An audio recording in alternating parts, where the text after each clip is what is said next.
This video is brought to you by Keeps. All eyes seem to be squarely on the future of Dragon Ball these days, and how could it not? With Dragon Ball Super's manga releasing tons of new material consistently, a brand new movie just having been released, and a rumored sequel series to Super on the horizon, there's a lot for newer and older fans of the series to enjoy. And yet, all I could think about this week was this.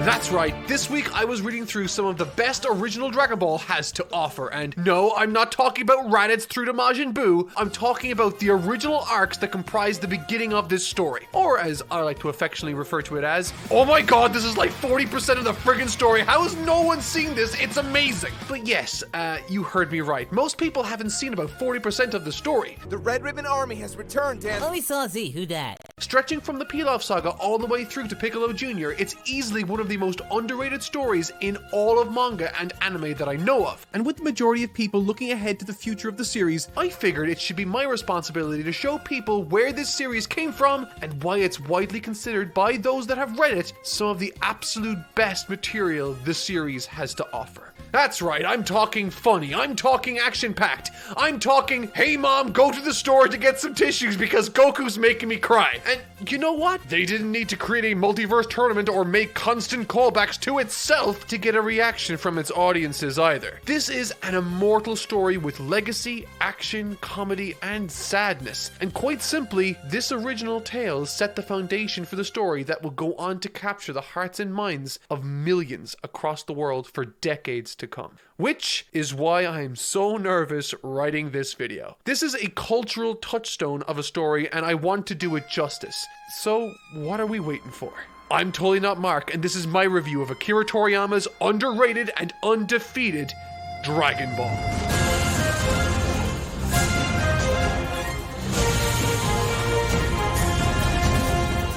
Truth be told, I'm actually unreasonably excited to get into this with all of you today. So, let's dive into the very first saga that catapulted Dragon Ball into Japanese pop culture. I'm talking about the 23-chapter long Pilaf Saga.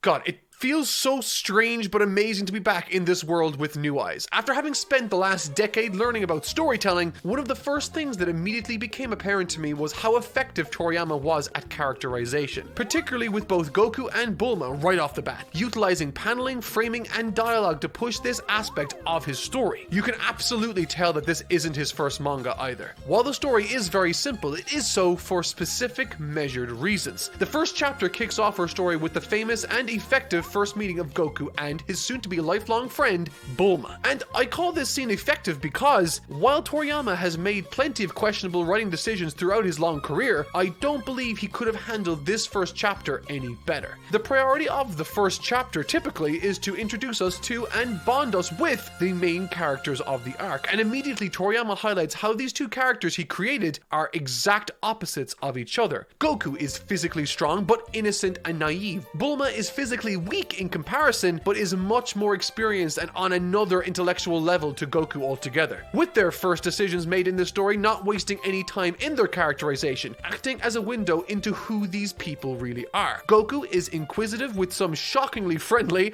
and naivety thrown into the mix. His first action is to attack and use his brawn to overcome the obstacle, all the while Bulma, after reflexively going for her gun, a mechanical enhancement, her first thought is to try and manipulate Goku into handing over his Dragon Ball and to help her on her quest. This is our starting point and it tells us so much about who these characters are and what possibilities might lie ahead in their story together.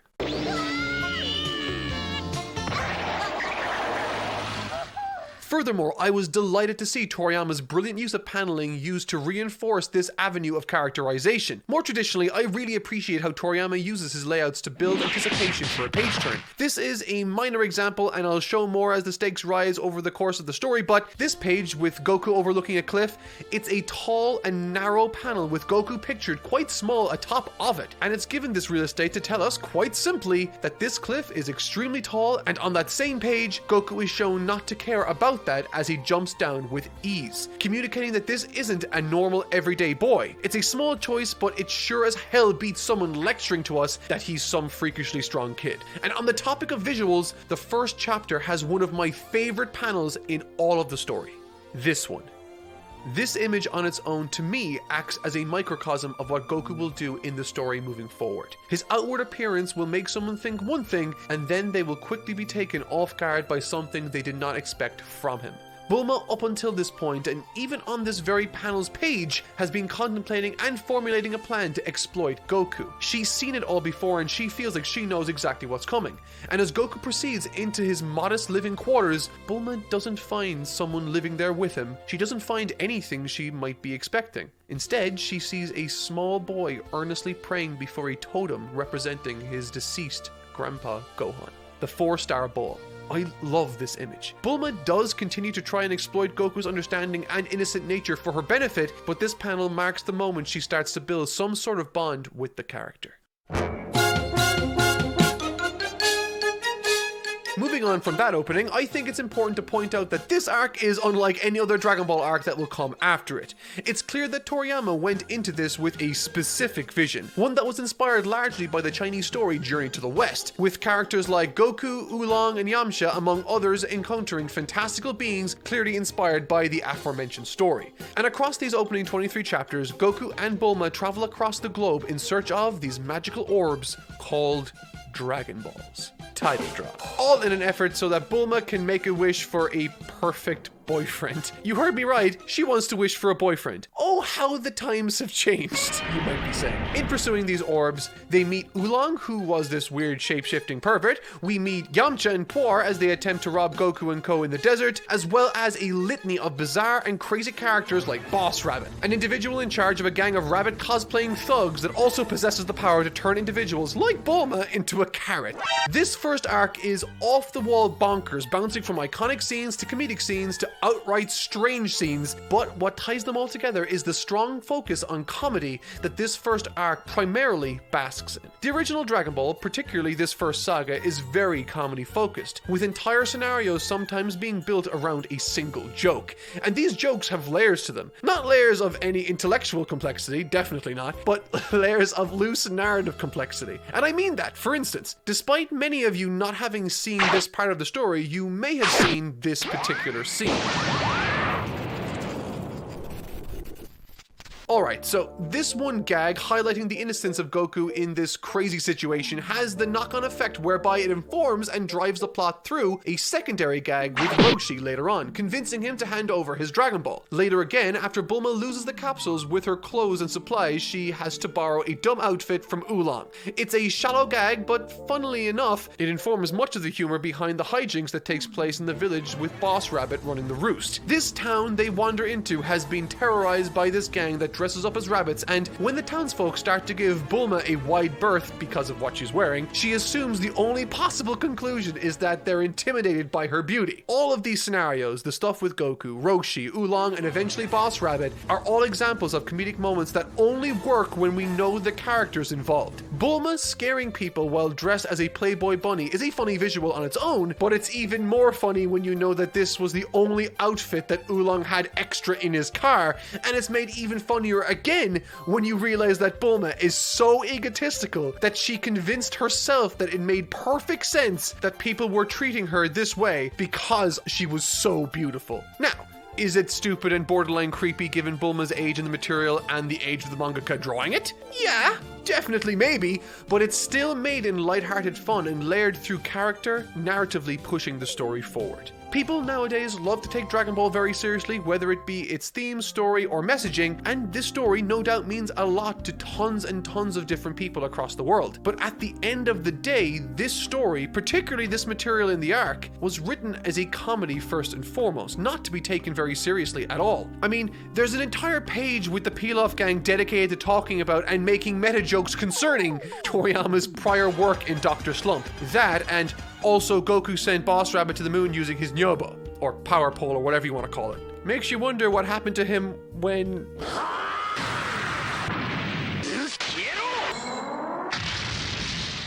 Yeah.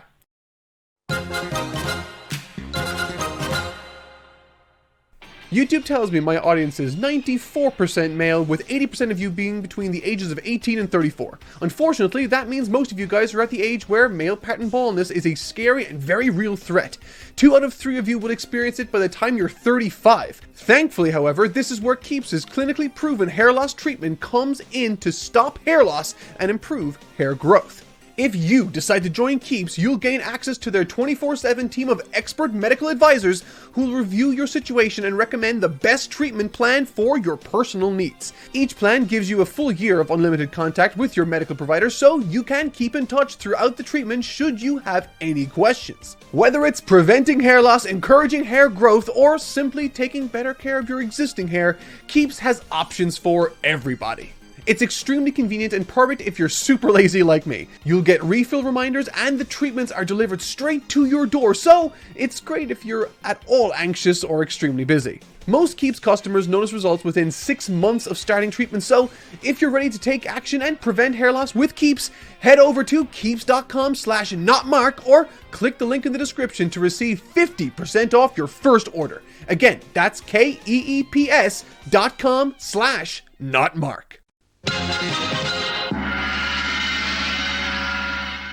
Alright, so before I dive into my absolute favorite aspect of this first arc, I think I should rattle off some of the iconic scenes and honorable mentions I have also. I loved how cute and innocent both Goku and Chi-Chi's first encounter was, and I love how the way their dialogue is written accentuates their rural backgrounds and sensibilities, not only by creating some endearing character writing, but forcing us as readers to see similarities between the two of them on a fundamental level as Goku's obliviousness clashes with Chi-Chi's traditional ideal. The dynamic is honestly perfect. From a lore standpoint, it also acts as the first place we see Goku's tail acting as a significant weak spot in the series. Moving on, the first Kamehameha in the series is absolutely top tier. These big page spreads from Akira Toriyama absolutely hit different compared to so many other mangaka both past and present to me. Furthermore, in addition to this scene's stunning visuals, we get to see Goku nail the Kamehameha almost immediately after seeing Roshi use it once. This marks the moment Roshi saw Goku as a special prospect, going as far as to offer him training once he's ready.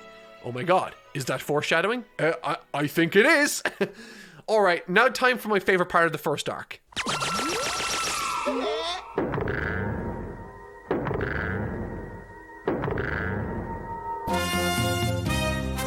While I enjoyed the first arc's story in a lighthearted, passive fashion up until this point, it wasn't until this arc's climax that Dragon Ball became what I recognized as Dragon Ball. And while it's still not in its final form just yet, I'll get to that in the next arc, it still showed signs of heading in that direction. This change in narrative direction wasn't a mistake either, and there's some really interesting behind-the-scenes info regarding how Toriyama and his editor at the time, Torishima, saw this issue, that I am totally going to talk about in like 2 minutes. Narratively, however, I think this is the arc's strongest section. There's a wonderful culmination of plot threads that create a beautiful martini of circumstance, particularly during this instance where Pilaf has stolen all of the Dragon Balls they collected and trapped them in this chamber with the ceiling exposed to the sky, readying them to be baked under the hot morning sun once it eventually rose.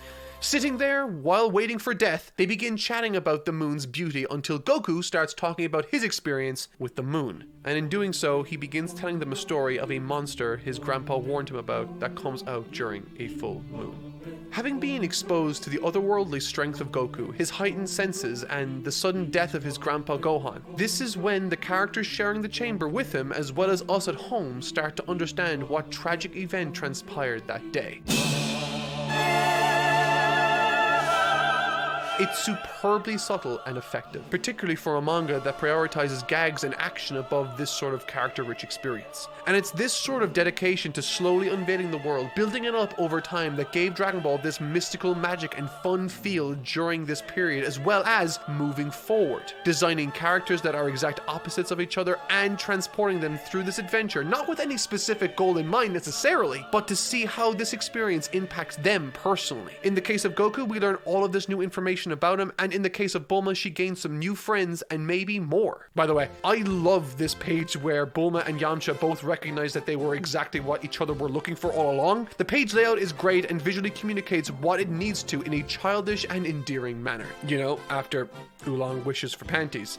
Which is another great moment and page, I guess. However, what many of you might not know is that during this time, the ending portion of the Pilaf saga, sales for Dragon Ball dipped noticeably or experienced a lull, according to Kazuhiko Torishima, Dragon Ball's editor that worked alongside Toriyama. And to remedy this, apparently, Torishima turned to study Fists of the North Star, the most popular manga at the time. And after reading it, he identified 3 areas where Dragon Ball could improve moving forward. Number 1, the first thing they did was cut down the number of characters. Throughout the first arc, Toriyama had introduced a large number of new characters like Goku, Bulma, Oolong, Yamcha, Puar, Roshi, Turtle, Ox King, Chi-Chi, Mai, Shu, Pilaf, as well as the numerous other villains they encountered along the way. And so, when moving into the next arc of the story, together they decided to have a much smaller, more focused cast centered around Goku, Roshi, and the newly introduced Krillin. The second thing they wanted to focus on was to increase the coolness factor, which also flows naturally into the third thing they wanted to change. They wanted to break the established convention of the series. Part of the reason sales declined, Torishima suspected, was due to the formula that appeared in the first arc. Once the genie was out of the bottle, or in this case dragon, fans got the impression that they knew what direction the series would go in. And so the Tournament Saga was born, ushering in a new era of manga and in turn establishing Dragon Ball as a force to be reckoned with. The rise of Dragon Ball had begun. Training with Roshi. To say that this arc influenced other popular series yet to come would be an understatement. After having taken on the philosophy of less is more from Fists of the North Star, and a quick trip abroad to look at some ruins and ancient architecture, Akira Toriyama was primed to inject Dragon Ball with the same vigor, passion, and action it would become famous for in the not-so-distant future. And it all starts with this little boy asking this old perverted man to train him. Like the first arc enjoyed, this one also has a strong focus on the more lighthearted aspects of the series, particularly through new characters and their introductions. Instead of telling us what sort of people these characters are clunkily, the vehicle of comedy helps us understand them more. For instance, soon after Goku arrives on the island and fails to locate a woman for Roshi, Krillin makes his grand entrance onto the scene.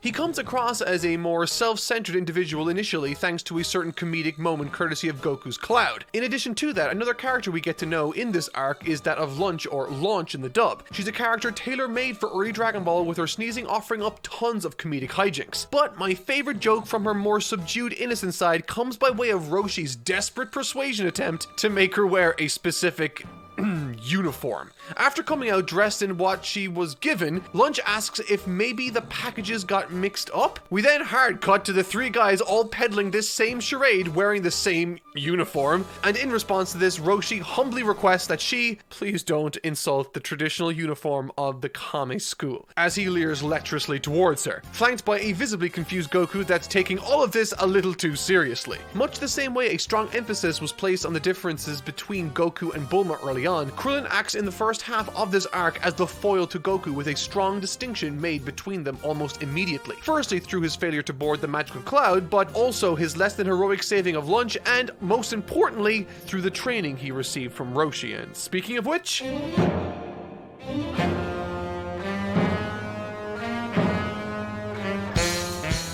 I loved the training of Krillin and Goku. Their dynamic is pitch perfect for what this arc is calling for, and acts as a strong first indication of the insecure antagonistic character type that will become more and more commonplace around Goku moving forward, bouncing well off of his innocent and honest persona. Roshi's introductory challenge, the foot race, is a terrific example of why this character type and why this version of Krillin is entertaining and effective. Taking turns, Krillin explodes off the mark first, completing the 100-meter dash in a little over 10 seconds. An impressive effort no matter who you are. However, what makes this a great opportunity for characterization is what Toriyama has given these characters to say to each other in response to their respective efforts. With Krillin, this gave us a great indication as to where his ideals and goals lie, basking in the impressive time he set, gloating about it both to Goku, Roshi, and even internally to himself. Whereas with Goku, once he sets an even faster time, he doesn't gloat. Instead, his first instinct is to genuinely ask if that was fast. In the next challenge, when it came to retrieving the rock Roshi threw, Krillin and Goku are first of all faced with descending a certain cliff face. However, we know from the first chapter that this is no issue for Goku, and watching as surprise descends over Krillin's face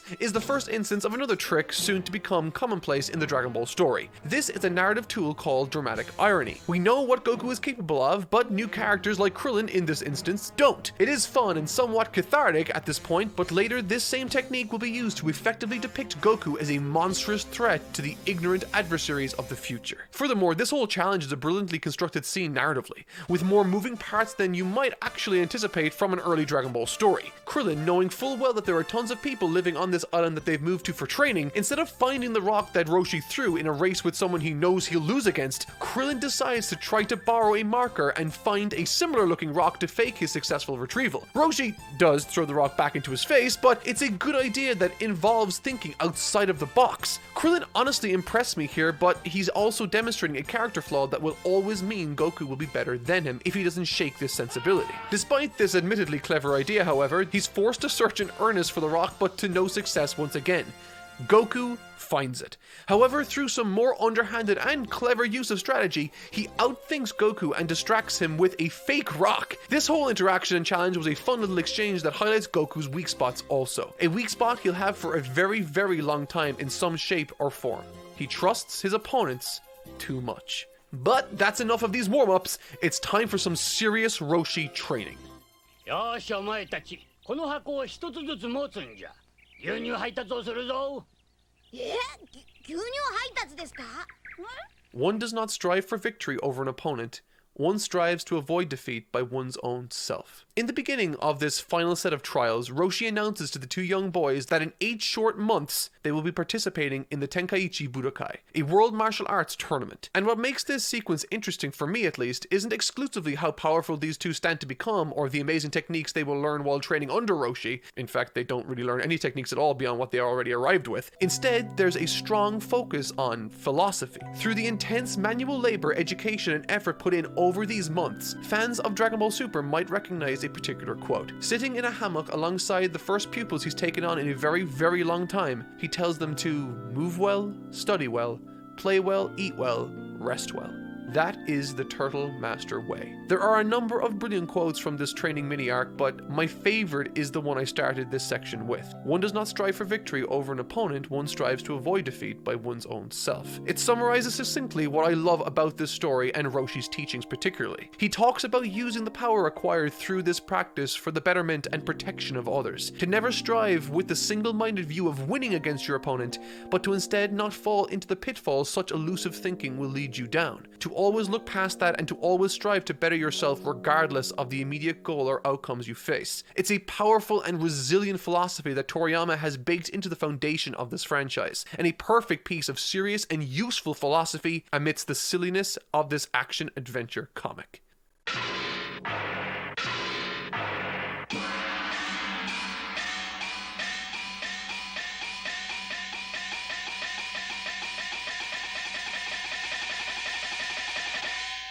The Tenkaichi Budōkai.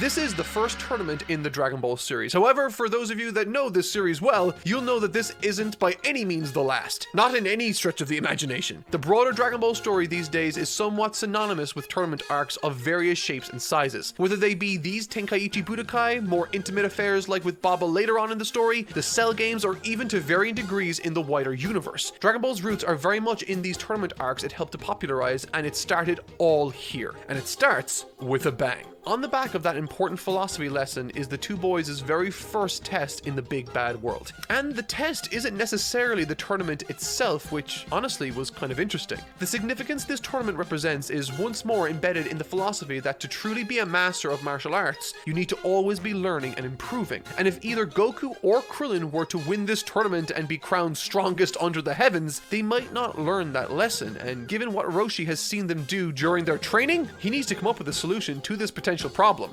fast. Now, when you say tournament arc, a surface level analysis of that statement might lead you to believe that this setting only offers fights, and while it does offer those in abundance, it's more than anything else a simple backdrop that allows the story and characters to shine brighter due to the various scenarios it can readily provide. Similar to the setting of a high school, tournaments are a familiar and easy to understand setting for readers. These settings create natural scenarios for central or relevant characters to come into conflict with each other, and in the case of the shonen action genre, a tournament arc is tailor-made for that sort of story. As readers, this is our first time encountering a world tournament in the universe of Dragon Ball, much the same way this is Krillin and Goku's first time. And these qualifying rounds in the tournament for the 8 main tournament spots available act also as the bridging of any gap there might exist between Krillin and the audience. A character that was once an antagonist to our hero Goku is now much closer to the endearing, self-conscious and apprehensive character we're familiar with today. In addition to him acting early on as the audience's surrogate, in this too being his first world tournament, asking all of the sort of questions we as readers would ask, he too is confronted by the group he fled from, one that exhibits all the characteristics he had towards the beginning of this arc. In other words, we're made aware of the people who made Krillin the person he was. They are slimy, cruel, and they are fighting Krillin in the qualifiers.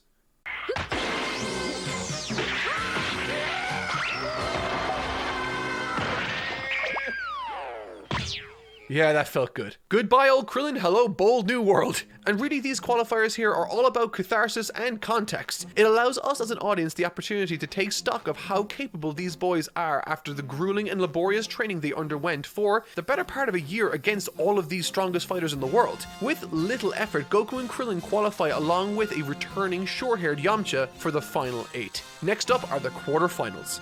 As it pertains to this tournament's various heats, the quarterfinals are probably the ones with the greatest emphasis on comedy and really, for me, are the weakest of the arc. Now, that's not to say that I didn't have fun reading this section or that it doesn't have strong moments, it most definitely does. Like Yamcha versus Jackie Chun, for instance. But fights like Bacterium versus Krillin and Goku versus Giran are very clearly there to primarily dish out some comedic relief, which is fine, but I would have liked a little more drama personally. But yeah, Krillin's first serious outing, as I said, is against an apparently formidable adversary called Bacterium, a giant man whose edge comes from his refusal to ever bathe. There's some great paneling by Toriyama here that will become more commonplace as we press forward too, with the contrast emphasized between the tiny hero and the giant bully right before he's defeated. With that said, the fight comes to a close thanks to Goku reminding Krillin that he doesn't have a nose and therefore can't smell him. Finish him!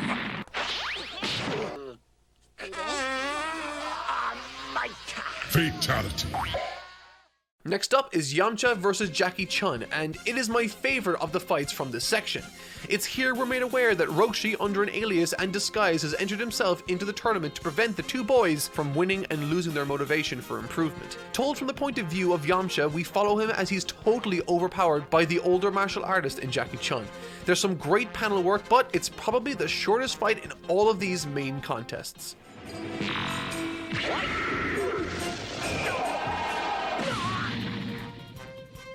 Namu vs. Ramfan is a strange one. As a reader, you'd be forgiven for wondering why we're dedicating time to this conflict. It doesn't involve any character we've been introduced to, and so Toriyama offered this up as an opportunity to not necessarily focus on Namu, though he does sort of, but to instead leverage his noble intentions that we do learn about him to build up Roshi's character instead. Through this Namu character, we learn how much Roshi may very well be capable of as he uses his mysterious abilities to read Namu's mind, and in addition to that, we learn of the horrible circumstances after befalling his village. Waiting on him to return with water after he wins the tournament prize money, his goal is to save his village. And that motivation, despite Ranfan's best effort, was enough to help him claim the victory over her. Goku vs. Giran is the last fight before the semis, and to be honest, this was the fight I liked the least in this section. It's still perfectly fine, but there's a lot of strange goings on, like Goku using Kintoon to save himself from falling out of bounds. I mean, to me, that feels like cheating. I suppose the most significant thing to come out of this match is that Goku grew his tail back, but even then, Goku doesn't knock Giran out of bounds or anything. Giran quits out of fear. It's very unsatisfying. The semi-finals. Alright, we've got 4 remaining contestants vying for the first place spot. Goku, Krillin, Namu, and Jackie Chun. 3 matches remain before we crown a winner, so let's dive in. Krillin versus Jackie Chun. This first match of the semifinals is honestly a classic Dragon Ball fight. There's some iconic Toriyama paneling, but trust me, you've seen nothing yet. This conflict also has a brilliant gag which parodies those old kung fu films. You know those moments where two warriors rush past each other, we see effectively nothing happen, and then out of seemingly nowhere, one of them falls after apparently being attacked incredibly quick. It's a famous and somewhat cliche trick, and Toriyama decides to deconstruct this concept until all that's left is utter absurdity. As Krillin and Jackie Chun utilize the same attack, resulting in Krillin being downed. Per the request of the ref, they then attempt to explain everything that happened in approximately 0.2 seconds of action in excruciating detail, intentionally slowing the pace of the fight down in hilarious fashion. Everything from kicks, punches, spitting, booger flicking, or even rock, paper, scissors transpired during that exchange apparently, and it's a great gag. The highlight of this fight, for me anyway, has to be when Krillin surprises Jackie and sends him flying out of the ring, forcing him to use his secret weapon, the Kamehameha, to propel himself back into the arena. It's awesome. After that effort, Krillin didn't have much left, and in the end, Jackie Chun proved to be too much for the young warrior.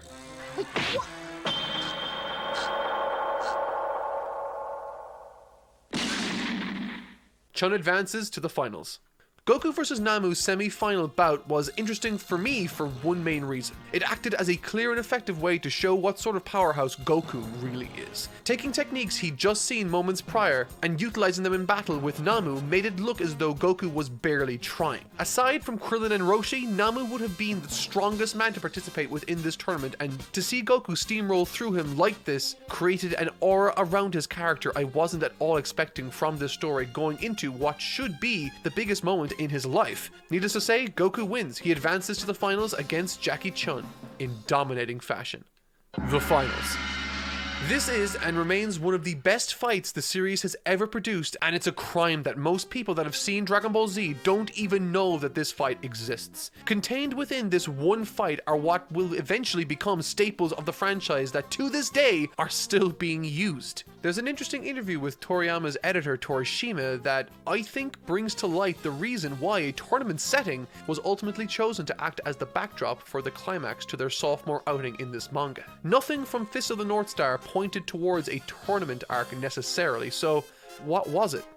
Well, it was Akira Toriyama's art style. According to Torishima, Tetsuo Hara, the artist behind Fist of the North Star, was particularly great at illustrating still or static images, and so Torishima wondered if Hara had to keep this in mind when drawing his manga, playing to his strengths, resulting in Kenshiro poking holes through his opponents and making them stagger to the right. There's not a lot of movement, but it was so cool according to Torishima. And so, once he realized this, he thought to angle the coming arc according to Akira Toriyama's greatest illustrative talent: his ability to depict three-dimensional movement. Toriyama's level of spatial awareness when it comes to these fights was what drew me as a reader and a fan into these stories in the first place, and largely what set the series apart from other action shonen of the time. Keeping these aspects of Akira Toriyama's talents in mind, they needed a place to easily demonstrate themselves, and what better place to show how powerful and competent Goku became than on a flat three-dimensional stage at the Tenkaichi Budōkai. On this stage, Akira Toriyama was free to make full use of the space, whether it be through jumping, flying, lunging, spinning, or whatever his brain could conjure. And this fight between Roshi and Goku set the standard for what many other manga from that point onward would try to emulate. An aspect of this fight that I think is easily overlooked is how so much of it is taken from Roshi's point of view. From the internal dialogue to the point of view and narrative direction. The narrative is less saying, can Goku pull out the victory here, but more so, can Roshi achieve what is best for Goku in defeating him in this contest? On top of that, remaining true to the initial mission statement of the Turtle School and its philosophy, it really helps to build up and establish Goku as this mountain of an adversary early on in the bout, which in turn helps to build tension in the fight towards its climax, forcing us to watch on as an audience conflicted as Roshi cycles through and dives deep into his big bag of tricks with Goku, finding every answer to the techniques the old Herman had acquired over a very, very long career in mere seconds. It's an astounding fight, and it's not done yet. Due to the fight's length and subsequently Roshi's inability to put Goku away early, night falls over the arena and the moon comes out, forcing Roshi to contend with the impossibly difficult task of Great Ape Goku, now destroying the tournament grounds. And contend with him he most certainly does, in fittingly ridiculous Dragon Ball fashion, might I add, by using almost all of his energy to blow up the moon. Rip Boss Rabbit, I guess? Ultimately, this leaves both Roshi and Goku almost completely drained of energy with one good attack left in each competitor. And the means with which this fight ends is still, to this day, genius in my mind. It's so simple, it meant that there was a winner declared, but with no one person having lost any standing with us as an audience. Ever the cunning strategist, at the last moment, Roshi notices an advantage he has over Goku. One that no matter what, the young boy couldn't possibly overcome. His lack of height and reach. For the very last time in this bout, they dash and move to attack each other, and this time both fall after their respective blows land. But ultimately, Roshi dealt the most damage thanks to Goku's lack of reach, leading to a graze instead of a solid connection on the Turtle Hermit. This fight was a brilliant use of every single attribute that makes Akira Toriyama's stories and battles impressive, and revisiting it for me was a tremendous treat. Having not looked at it in close to 10 years, returning to it with fresh eyes, I am happy to say that not only is it as good as I remember, but it's better. The focus this arc places on the character of Roshi is stupendous, from his comedic value to his competency as a martial artist to his generosity as a human being. This arc was a true tour de force proclaiming to the world that Dragon Ball has arrived. And let me tell you, it was only just getting started.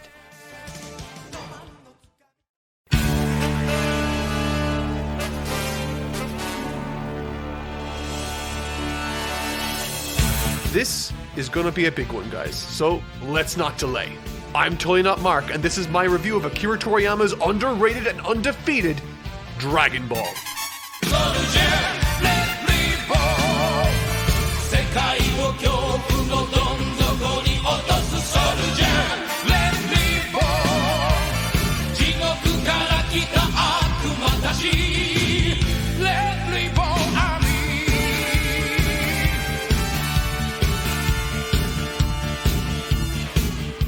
My biggest nitpick concerning the modern Dragon Ball Super anime, for those of you that haven't seen that review series I made over a year ago, has to be its sudden and abrupt cold openings to new arcs. When the Battle of Gods arc ends, it ends, and then a completely new story disconnected from the prior material would begin anew, and the same is true for Universe 6 and Goku Black and so forth. And all of these feel like self-contained stories, not necessarily connected in any meaningful way narratively to the prior. This doesn't bother everyone, but to me, it misses a mark the original Dragon Ball and Z would always hit. For instance, off the back of the 21st Tenkaichi Budōkai that I covered last week, there's some nice lighthearted humor with Goku pretty much eating all the prize money's worth of food, courtesy of Roshi himself, but what I like most about this scene was its immediate redirection of our attention towards a new goal.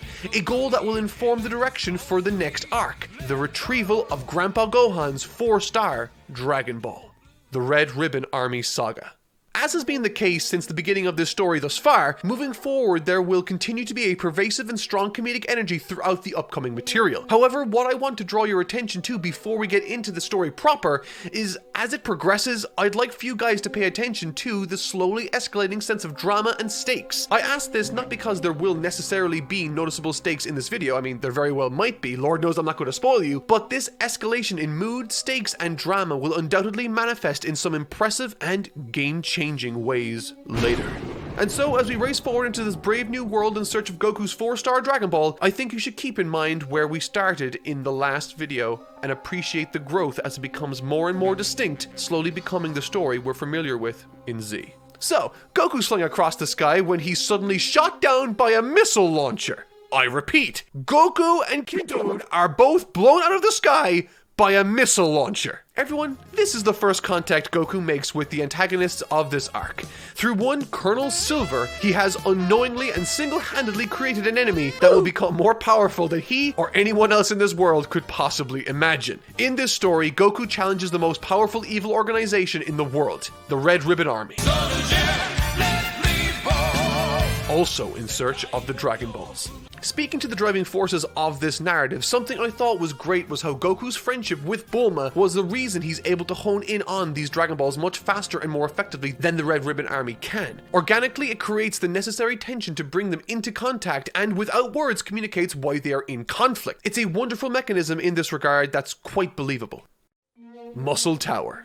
While this Red Ribbon Army arc is the longest of any we've covered thus far, dealing with 3 commanding officers increasing in importance as we go through the 3 acts of the story, in this opening act we're kicking things off with General White and his fortress shrouded in treacherous icy tundra. This is a terrific example again of Akira Toriyama's desire to create an interesting but easy to understand place to take full advantage of his audience's anticipation and his ability to draw well in 3D space. If his audience can understand the space in a 3-dimensional sense, then he can do much more with the action.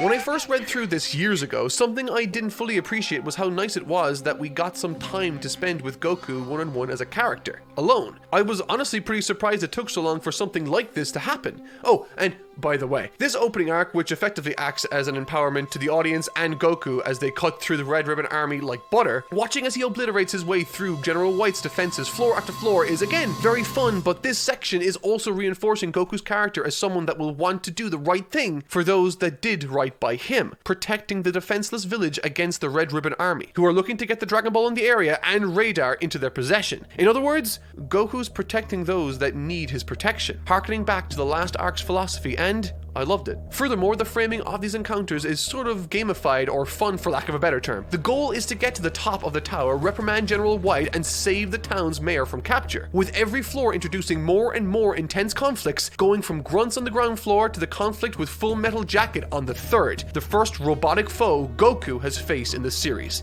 Definitely a trend of things to come. This fight against Full Metal Jacket is actually sort of suspenseful, mostly because it provides a strong contrast with the initial floors and confrontations between Goku and the earlier portion of the Red Ribbon Army, with Colonel Silver not putting up much of a fight at all. With this fight totally taking Goku and his new extensive powers totally by surprise, as the mechanical monstrosity relentlessly pushes Goku more than any fight he's encountered since Roshi.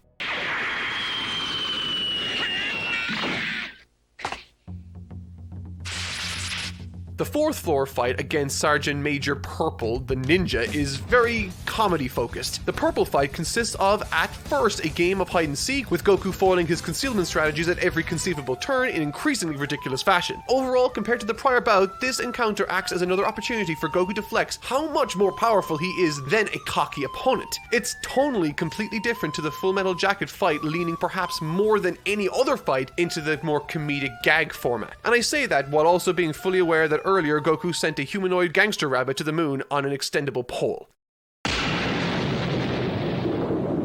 As soon as Android 8 shows his face, he immediately contrasted himself with Full Metal Jacket, and I fell in love with his character for that. He's so ominous and domineering physically, but totally harmless personally, which is in and of itself another nice contrast to oppose Goku's small but impossibly strong persona. Only on this second read-through am I noticing all of these contrasts Toriyama has implemented here. I also love the role that Android 8 plays in helping Goku overcome this ninja man, in addition to helping Goku navigate the mazes that comprise the upper levels of Muscle Tower. I like it because it ultimately means that Goku manages to escape this tower and reach where he wants to go because of him being a decent person deep down, and for no other reason really. And despite the situation with General White coming to a close in relatively quick fashion, Goku employs some terrific and clever strategy against the General's jiggly contingency plan, utilizing information he gleaned from a young girl earlier towards the beginning of the arc, demonstrating applied knowledge. Way to go, Goku! But again, because this is a very long arc sprawling across 41 chapters, Akira Toriyama decided to break it up into 3 easily identifiable portions, but linked them wonderfully. And so, with the Muscle Tower portion now after coming to a close, we get our next goal almost immediately off the back of the last segment. You see, during the assault on the tower, Goku broke the dragon radar, an understandable and believable consequence that will drag him back into contact with the weird and wonderful girl who started this series with him, Bulma.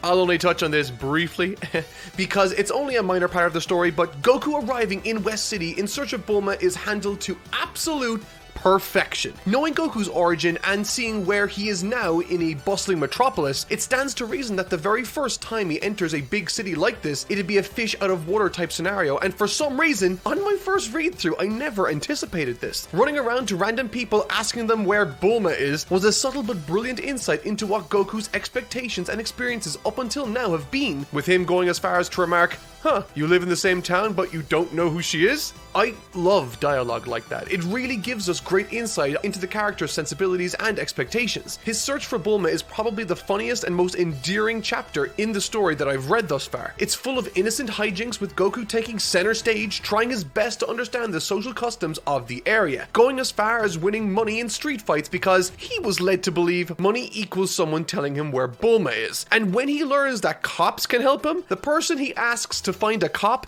gets all that money that he won. It's brilliant, it's light, it's over. Next, General Blue Saga. I swear to God, Blue. During the pursuit of the next Dragon Ball, I loved Bulma's inclusion and I thought it was top notch. On top of her being, in essence, a terrific plot device that can provide Goku with any help he might need, she's also a great character full of personality. This might seem like a random side note, but one aspect of GT that I didn't like much was how they used, or should I say, didn't use, the character of Pan. Introduced in the opening episode with a lot of promise, I quickly found myself invested in her budding story and gravitated towards the character. But it never amounted to anything. She'd always get in the way, needed saving, and contributed little if anything other than complaining or motivating Goku through capture. And while Bulma still needs help from Goku, Goku wouldn't have ever found his way to this Dragon Ball beneath the ocean alone, and that's ignoring the Dragon Radar she gave him in the first place.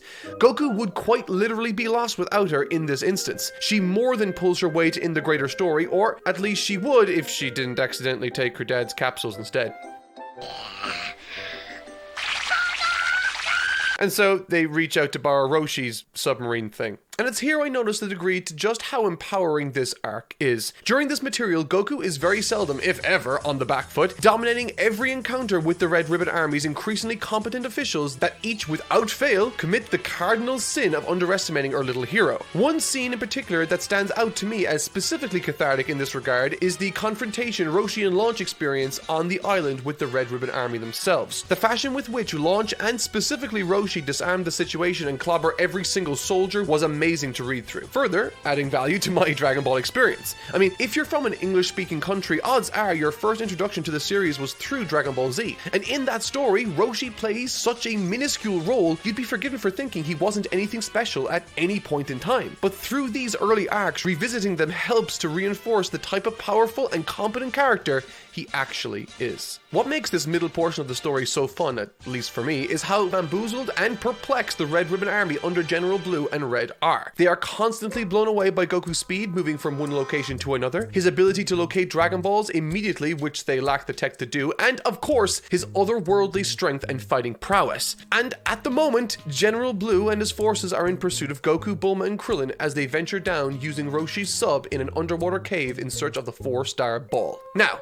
cards on the table here. I think of the 3 sections I'll be discussing of the Red Ribbon Army arc, this General Blue saga is perhaps the least interesting. I think in large part because the second act is in large part difficult to make as interesting in a story. Any story. With it primarily serving the purpose of building up to the events I am super excited to discuss later on concerning the third act. With that said, however, there are still a lot of aspects to this act, particularly from a humor perspective, that I really appreciated. General Blue is easily the highlight in terms of characters presented from the Red Ribbon Army side of things, perhaps throughout the entire arc itself. His ruthless pursuit of our heroes, his merciless and scary disregard for human life, contrasting beautifully with his otherwise clean-cut persona, carrying with it a sprinkle of camp humor. He's a bizarre and capable leader and fighter that places our heroes in trouble on more than one occasion. Speaking of which,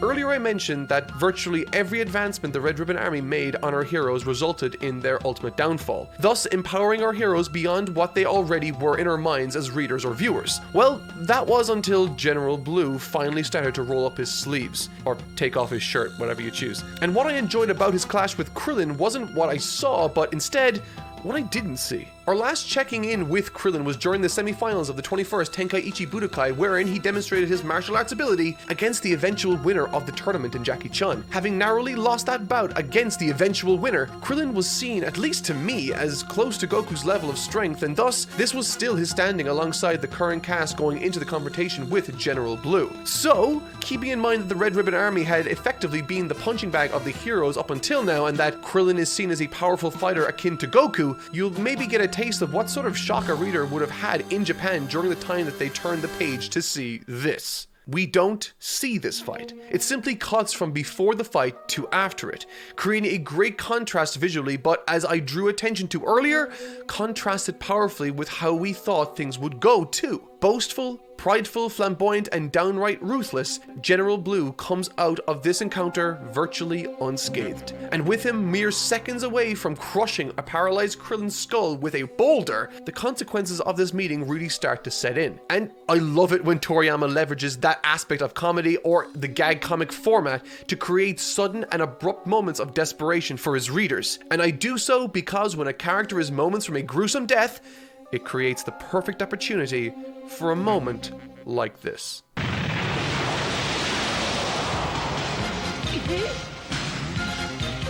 This is the first really dramatic save Goku has made that I've recognized. Before this, in the first arc, any save he would otherwise make would be accompanied with significant comedic references, visuals, or some combination of the two. However, this save is framed as being entirely dramatic. It's subtle, but the development of that more serious tone ever present in Z is slowly seeping through the pages gradually, even as early as here. The fight itself is perfectly fine, but nothing particularly interesting outside of that specific tonal shift I mentioned. Effectively, the fight continues as many Dragon Ball fights do in the early chapters, with some nice paneling and gag humor to undercut the entire affair. Goku overcomes Blue, he puts a rat in his mouth, and they yeet themselves back to the surface. Some more hijinks takes place with launching General Blue on Roshi's island that is way more funny than it has any right to be, and then Goku starts making his way to a familiar setting for some.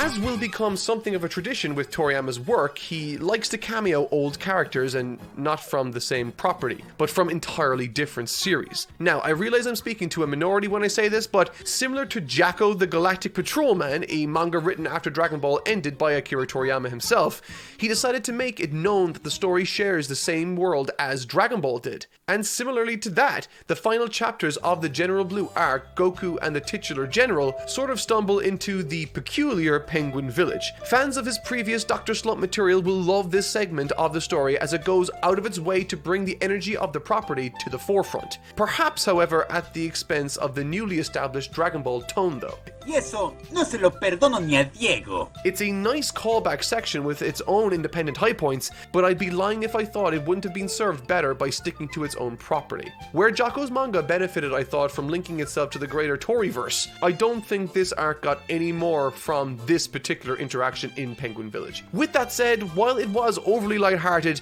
those of you that keep tabs on story tone might anticipate a tonal shift soon. For when something good happens in a story, normally, around the next corner is something likely not too friendly. Commander Red Saga.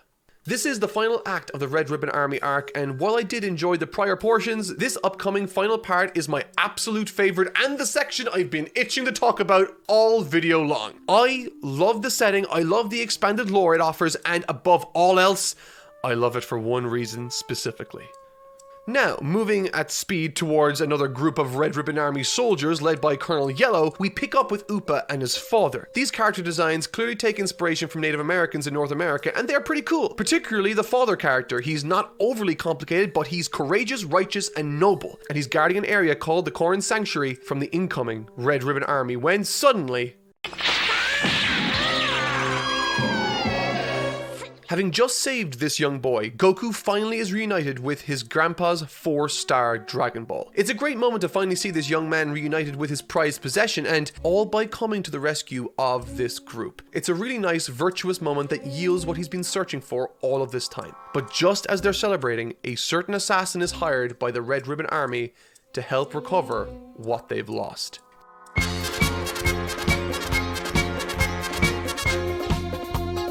Tao Pai Pai, touted as the greatest assassin for hire in the world, is, in addition to the impressive in-universe accolade, one of the most underrated villains in the entire Dragon Ball universe. There are a ton of genuinely impressive villains later that take the spotlight in the global zeitgeist, but unlike many of them, this man genuinely would have scared me as a child. In a story with such a large focus on joy, adventure, and comedy, for this no-nonsense, cold-blooded killer to now act as the main antagonist for this section was a shock to my system. You feel the tone shift violently as soon as he takes control of the narrative, introduced to us primarily through his first task of killing General Blue for his past failures. Keep also in mind the fact that Blue has been perhaps the single best challenge to Goku behind Roshi, and the fashion with which Tao disposes of Blue is as unorthodox as it is chilling.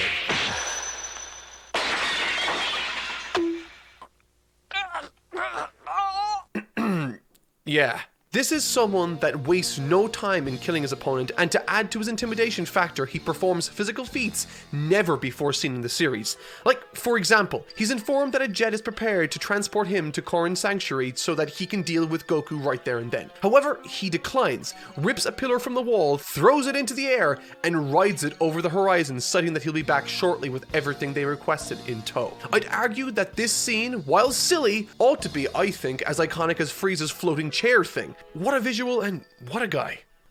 Goku versus Tao Pai Pai. Every single molecule of this fight drives home one specific message. Tao is impossibly powerful, fast, and deadly. Landing thunderously before Goku and his friends, the pillar crashes to the ground, and in mere moments, Appa's father is mercilessly killed. There's no time to even catch our breath or register the emotions necessary to understand the horror and tragedy for Appa, because Tao, like a monster turning his attention to Goku, unleashes a massive strike toward him. This is the first high-drama encounter and fight that there's been in the series. There are no jokes here, there's no levity, and there's no ostentatious flaunting of techniques or poses. This is business, and in a few strikes, while easily absorbing Goku's absolute best, fires the kill shot towards Goku.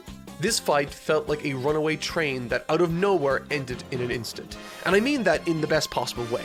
And as Goku lies there motionless, I couldn't help but think about how this moment might feel in retrospect. One particular element of Dragon Ball that I absolutely adored was how routinely our main character Goku would ultimately be defeated in combat. Particularly during the early material, it made for much more interesting fights, bolstered also by the scope of the main cast. Dragon Balls are still very much a struggle to acquire without the aid of Goku, and at this point he's been defeated both by Roshi acting as Jackie Chun and now mercenary Tao. This is a character that, while powerful, gifted, and with his intentions honest, still comes up against mountains he has to humble himself before. And it's in the face of these encounters we see what Goku is truly made of. Speaking from experience, I think one stands to learn a lot about someone, or in this case, a character, when they face devastating defeat. Winning does offer plenty of opportunity for personality identifiers, but few instances in our lives, I think, highlight what we're made of better than a loss. And the more devastating, the better. Goku very nearly died an horrific death by the lightning-fast hands of this psychopath. And how did he survive?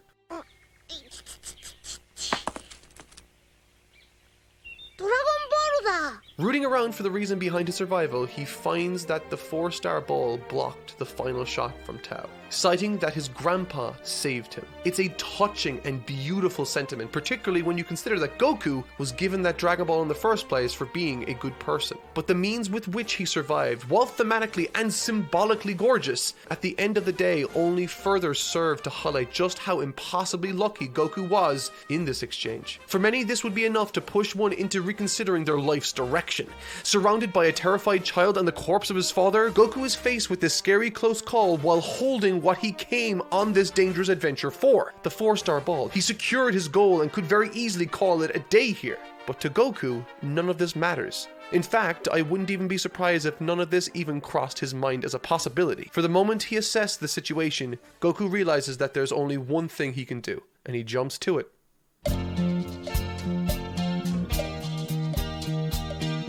For For those of you that don't know, this is significant because, as legend has it, in this chapter, if one can climb this tower, they will be trained by a master capable of vastly improving their ability and strength. And according to those Goku spoke to, no one in recent memory has climbed it. Scary for any sane human being, sure, but Goku continues to climb fearlessly. And as Goku begins scaling this ridiculous structure, we're greeted by some more gorgeous Toriyama paneling, showing our hero tirelessly scale this thought to be near impossible structure to climb, forcing us as readers to notice that not only is Goku doing this because he wants to resurrect Appa's father, but he's also doing this in the way that he's supposed to, without the help of Kintoon. Going as far as to sleep on the side of the tower, waking up with little strength left as the sun rises. About to reach his limit, he sees something.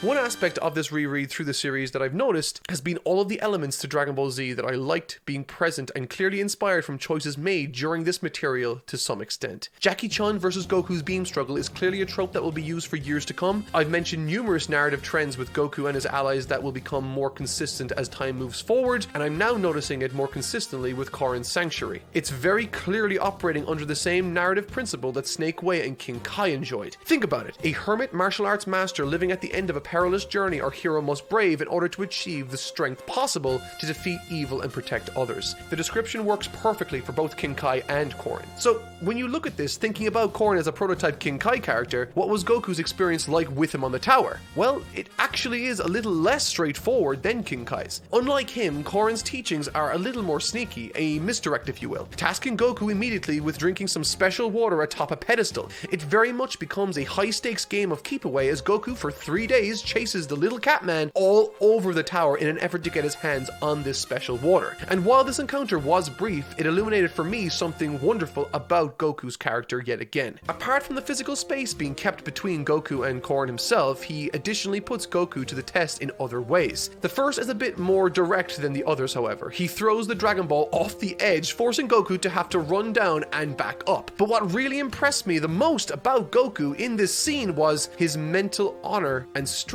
Most obviously, there's a small interaction during one of the nights where Goku contemplates and puts himself into the position to take the water while Korin sleeps. However, despite this opportunity that's presenting itself, just like his refusal to use Kintoon, he decides to not take that chance. But what Goku didn't know was that Korin was conscious the entire time and acknowledges in his mind his honor being greater than that of his master Roshi, who also was there, opting to achieve the victory here the right way. And this moment is made all the more significant as twice before it, Goku is made aware of just how daunting this task is. He's told first at the ground that he's unlikely to reach the top, and once he's there, he's told that Roshi took 3 years to achieve the same feat. The honesty and confidence one must have in their own ability to choose not to take the easy option by stealing it while he sleeps says so much more about the character than any punch, kick, or beam ever could. This is why Goku is where he is today.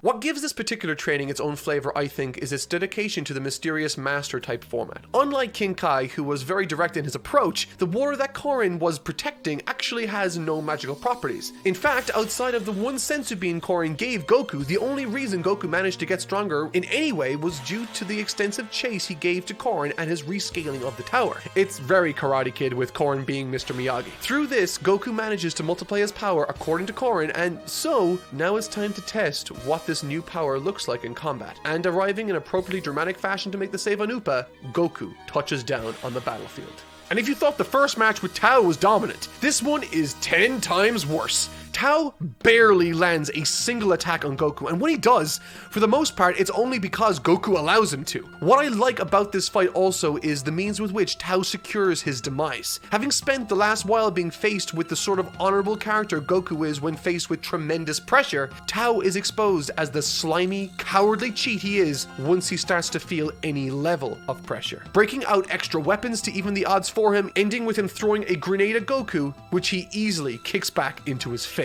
For me, the Korin Tower and Tao Pai Pai stuff was by far the most interesting and entertaining in this arc. What remains in it, however, is effectively a few chapters of Goku feeling like a god as he blasts, punches, and kicks his way through the remaining forces of the most evil organization on Earth. The most interesting aspect of these final moments in the Red Ribbon Army HQ comes by way of Commander Red's mutiny at the hands of his number 2. Funnily enough, this whole betrayal comes about because that Red character didn't want to use the balls for world domination, but instead to increase increase his height, which funnily enough helped me notice yet another parallel perhaps between this and modern Dragon Ball, in that being effectively the same sort of wish Frieza wanted to make in the Broly film. But at the end of the day, when offered a partnership by the new head of the Red Ribbon Army, Goku without hesitation said no.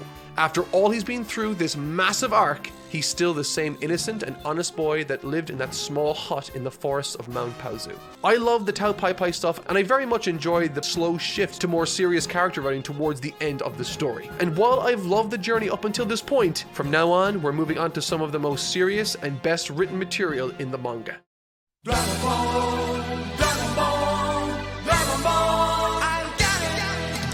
Come on, Dragon, just for me! この胸は熱くときめく勇気を出してfar away! Fortuneteller Baba. The Red Ribbon Army arc, while very action and suspense focused, I thought lacked emotional resonance. In the first and second arcs I covered in this review series, I mentioned how my favorite aspects of both were what they brought to the table in an emotional capacity. Goku sharing his memories of his grandpa in Pilaf's castle, informing us of his tragic circumstances, and in the 21st Tenkaichi Budōkai, Roshi's moving of heaven and earth in an effort to try and instill the right teachings in his pupils. These are all brilliantly subversive ideas that, in addition to the comedy and action, help to elevate all of the material being told far beyond what would have otherwise been achieved without it. Dragon Ball is very much a story of action and comedy, but without certain measured and appropriate levels of drama, almost all of the action loses its sense of weight. Tao Pai Pai's encounter with Goku was powerful because it was entirely driven by drama. Appa's father had been murdered, and so Goku had to try to improve enough such that the next time he fought Tao, he would be able to prevent him from doing more damage to more people. And driven by that emotional resonance, Goku rematches Tao to great success. However, as you may have noticed last week, I decided to quickly scan over Goku's attack on the Red Ribbon Army base, and I did so because that section was simply just action and comedy. There was virtually no drama involved, which I think is a crying shame. Goku just defeats the Red Ribbon Army, plowing through their ranks with hardly any resistance, and I decided to end it there because it was the end of the titular Red Ribbon Army for which the arc is known for. Well, for now. But what if I told you that wasn't the actual ending of the arc? One of the best aspects to the format Dragon Ball employs is that of using comedy and action as a vehicle for telling stories that have an emotional core. And while the main action and comedic climaxes have reached their conclusions through the dismantling of the Red Ribbon Army themselves, there still exists the emotional climax to this arc. While many might consider this part separate from the prior Red Ribbon Army material, this arc still very much is intrinsically connected to the prior. Having begun with a less compelling desire from Goku to reunite himself with his Grandpa Gohan's Dragon Ball, eventually he amended that desire in lieu of the circumstances that befell Appa and his now late father. Pushing forth with gusto towards Fortuneteller Baba's dwelling in search of an answer for the final Dragon Ball's location, this portion of the story reminds us that while the arc was named after the Red Ribbon Army due to its pervasive pushback throughout the material, this story is still ongoing, and at its core, it's yet to be resolved. So let's get to the core. Essentially, the long and short of this particular portion of the story concerns the retrieval of the last Dragon Ball. Where is it? The gang doesn't know.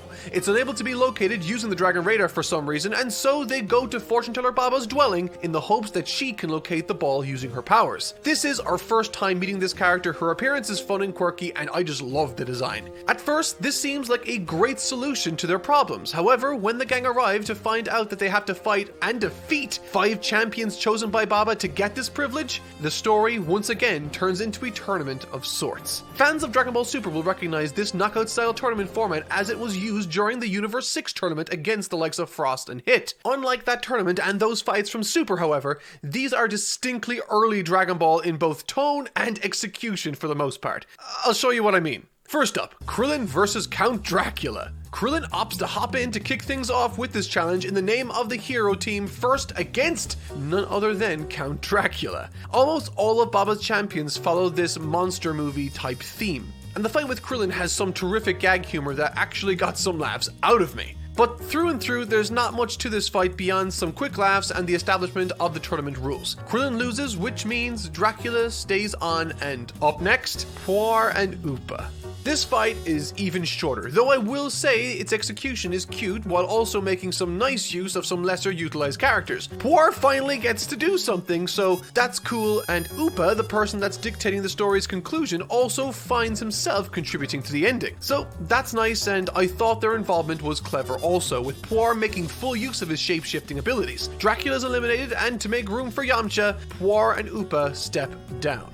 Next up, Yamcha versus the Invisible Man. This fight is a really weird one, and boy is it a time. So Yamcha, someone that's already struggling with relevancy in the story, finds himself struggling against Baba's Invisible Man. The only significant instance from this fight is the notorious Bulma's boob panel. It's a gag that drags Bulma and Roshi into the scene, and through the group's combined efforts, Krillin's idea lands a large amount of Roshi's blood over the Invisible Man, resulting in Yamcha then seeing him and taking the victory. It's one of the most bizarre scenes, and now we're switching the battle stage. Yamcha proceeds to the next round. His next opponent, the Mummy. Yamcha versus the Mummy, Baba's third champion, is perhaps the first major challenge to this group, and therefore this is effectively where the tournament actually starts. Everything leading up to this was preamble or comedic relief, and while comedy remains prevalent from here on, what with the battle stage literally being two giant stone demons sitting on toilets while tonguing each other, the rules to this one are simple. You fall off the platform, you die from falling into the Acid. beneath, and if you quit, you lose. That's it apparently. And in this fight with the Mummy, Yamcha is quickly overwhelmed, making room for our main man G that dons the orange gi, Goku. Goku versus the Mummy. There's some really nice panel work here and terrific use of the Mummy's powers to prevent him from falling off the stage. But in the end, this fight only serves to show one thing: how incredible Goku is and how blown away those in his friend group are at his overwhelming strength. In the end, Goku was too much. He advances. Baba's next champion is the Devil? While brief, much like the prior confrontation with the Mummy, Goku's fight with the Devil is interesting for two specific reasons, I think. Firstly, this Devil individual, as Roshi points out to us, is normally Baba's fifth champion, which means there's someone special waiting in the wings to come out as her fifth secret champion once Goku disposes of the Devil Man. It's a nice teaser for later, and at that point in the story, I was still none the wiser as to who that surprise fighter might be. Another aspect that I thought was quite cool, also kind of funny, was that of the Devilman's secret weapon. This beam that he employs enlarges the impurities or evil in one's soul until they explode or die. But what's cool about this is that it does nothing to Goku. He has no evil in him, and thus the beam did absolutely nothing. What I found funny, however, about this section was that of Baba's reaction. She seems to show tremendous concern for Goku's life and thought the Devil was going too far. And her feeling that way would be fine if not for the fact that the ring is designed to have people fall off to their death. If you don't want the fighters to die, then don't make the floor Acid. Baba.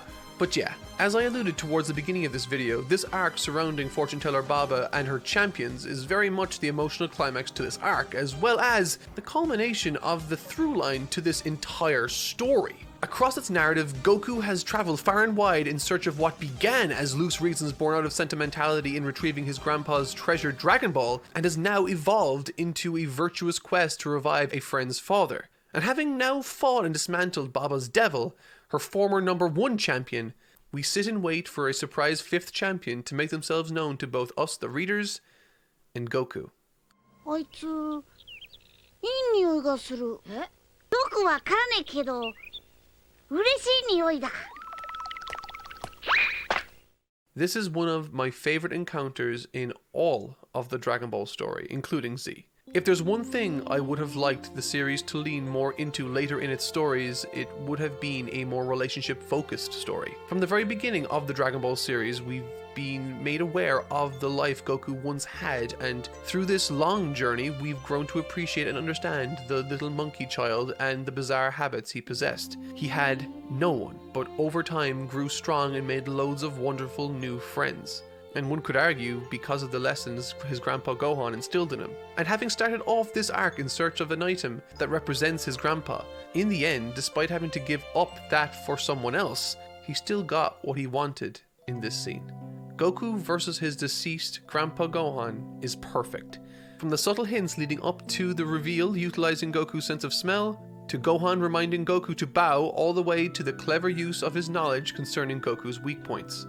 And while the fight is something in and of itself to marvel after, I think what I love most about this comes in the way of that subtle breadcrumb hint trail that leads to the outburst of emotion from Goku at its climax. He's most definitely not the sentimental sort, nor is he the kind to lament over or think nostalgically about the past.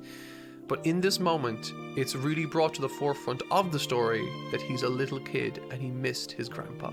During a large portion of his life, all he had in the world was him. It's beautiful.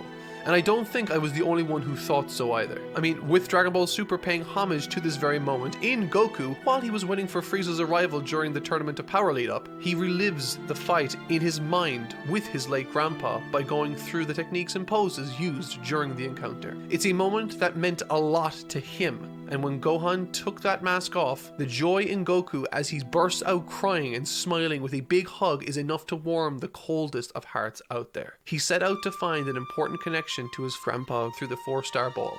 He gave up on that goal for the benefit of another, and following that path, the young boy was reunited with his grandpa one last time. It's a beautiful story. Following the events here, and thanks to the help of Fortuneteller Baba, Goku manages to locate the final Dragon Ball, brings Upa's father back to the land of the living, giving him the same experience he had when reuniting with his grandpa moments prior. And before the Dragon Balls fly off, I thought it was a great idea to have him catch the 4-star ball. And with that comes an end to both this chapter and an era of Dragon Ball. For the next time we see these characters, it will be 3 years into the future, for the 22nd Tenkaichi Budōkai.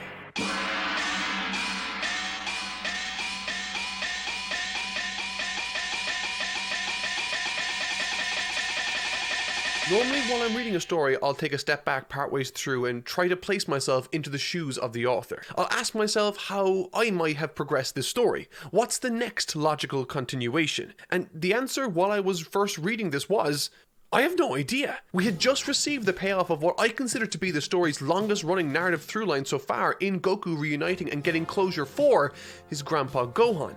This had been a question mark dangling over the series, and one Akira Toriyama slowly drip-fed information surrounding throughout the story until it eventually came to a head during the Fortuneteller Baba material. However, now looking back on this series in this retrospective review, I can identify what I thought was a terrific choice in story progression. From the beginning of the story through to the Fortuneteller Baba saga, Goku dealt with the consequences of and received closure for a significant event in his life through his grandpa. It was a story very much centered around growth and finding friends through the things he loved most, like fighting. These were stories dealing with Goku's past and childhood development. But this next one, this next arc, marks the beginning of a new chapter in Goku's life. The 22nd Tenkaichi Budōkai isn't about the past, it's about the future and the generation that are primed to inherit it.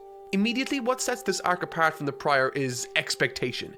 We've been shown how this format works, and we're familiar with all the hero characters that are participating in how they fight. And that might sound great and all, but it's actually terrible because there's no surprise. These were the hurdles initially in front of Akira Toriyama when sizing up an approach to this tournament arc. I've spoken in the past about what I love tournament arcs for. The action for me is very much secondary to the opportunities it provides the characters and the journey they go on within this framework. And because Roshi, disguised as Jackie Chun, led the charge for the narrative last time, in him effectively being the point of view character struggling against the odds, it's only fitting that he remains a driving force this tournament arc too, with it effectively being his swan song.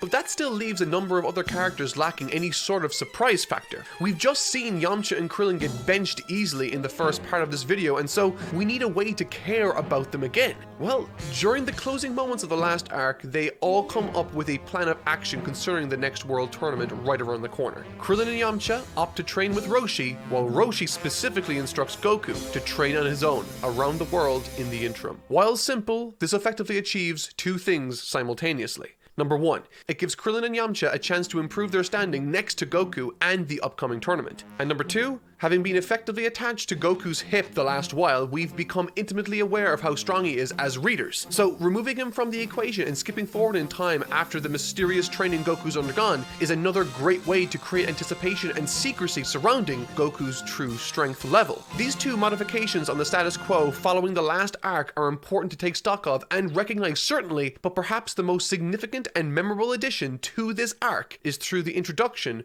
of one or two characters.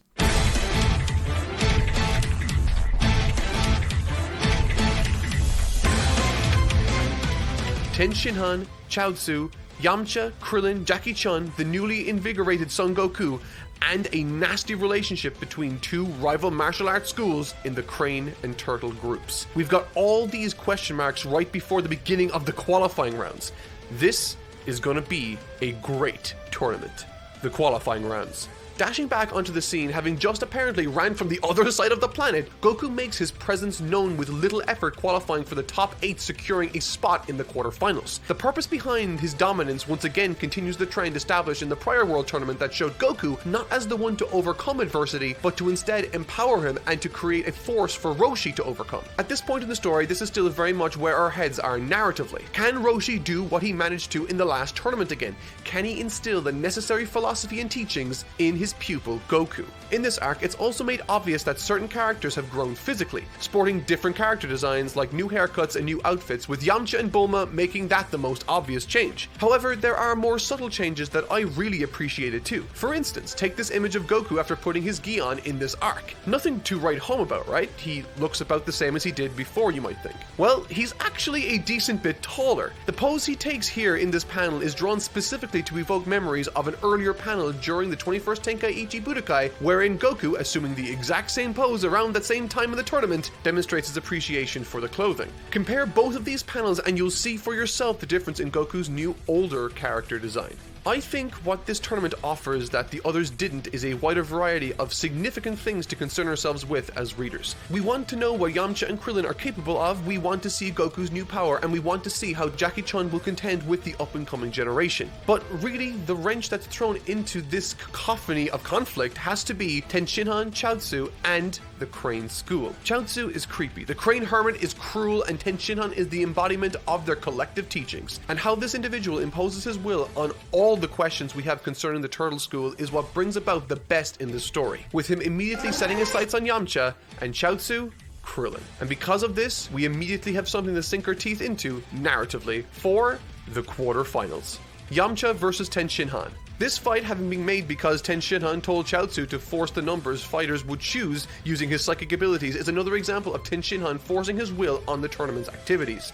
And while Ten Shinhan does win this fight, he gets the first indication that this group of turtle students aren't your ordinary adversaries. At least not the sort he thought he would encounter here, with Yamcha using effectively his entire arsenal as well as a surprise to both Ten Shinhan and to us when he produces an exceptional Kamehameha. The choreography and use of space in this fight is something else, with the companion fight in the anime sporting some outstanding animation and artwork. It's clear to see how far everyone in this tournament has come since the last one, with the level of fighting prowess on display throughout. However, in the end, Ten Shinhan comes out victorious. Satisfied with the result, having thought Yamcha was the school's best competitor given his age, he sets his sights on what he perceives to be the only other challenger that's worthy of his time, the winner of the 21st Tenkaichi Budōkai, Jackie Chun, as he squares off against his quarterfinals adversary, Man-Wolf. Man-Wolf versus Jackie Chun. Of all the early matches that have focused on comedy throughout this story, I think Man-Wolf vs. Jackie Chun is one of the greats. It's by no means visually interesting or comparatively close. Instead, it's a short, funny encounter that establishes a premise, plays with it, and eventually pays it off never to be seen again. It exists to communicate a short joke, and it's great at being that, I think. Essentially, this dude Man-Wolf is a reverse werewolf in that it takes a full moon for him to turn into a human again, and thus he's furious with Jackie Chun for blowing up the moon in the prior tournament, allowing him to never become a human again, it seems. It's a ridiculous premise, but one that breeds a lot of fun. I highly recommend checking it out if you haven't seen it. Chaozu versus Krillin. This fight right here is where Ten Shinhan starts to reevaluate his assessment of these fighters and begins acknowledging their abilities in their own right. More so with Goku, but this fight has some stuff too worth discussing. I think this might be the only fight Chaozu participates in where he looks in any way threatening. Toriyama really leans into his creep factor, particularly in how he communicates his sudden and quick movements. That coupled with some unconventional and never before seen attacks, Krillin finds himself on the back foot time and time again. However, thanks to his ability to think on his feet and Chaozu's inability to do so, Krillin confuses the little psychic long enough to score the victory. It's not a super impressive fight by any means, but there's some funny jokes and it really leans into Krillin being more of a strategist than an actual fighter. Panput vs Son Goku. Something I neglected to mention during Goku's qualifying matchups was that he matched with a former winner of the tournament and in the blink of an eye eliminated him with absolute ease. This trend continues with the character of Panput, a prodigy pegged to be the next best thing in the martial arts world. And with all of the promise and accolades attached to his name, Goku, once again without any trouble, totally dismantles him in front of everyone, securing his trip into the semifinals of this tournament alongside the likes of Jackie Chun, Ten Shinhan, and Krillin. What I like about the ending of this fight was that it mirrored Ten Shinhan's qualifying display, where all the Turtle students remark at the number of strikes he lands leading to his opponent's loss. In that same way, with Goku's victory, Ten Shinhan remarks in amazement at the speed and number of strikes Goku lands to secure his victory. In this moment, Ten Shinhan recognizes Goku as something special, but he's still not impressed. The semifinals.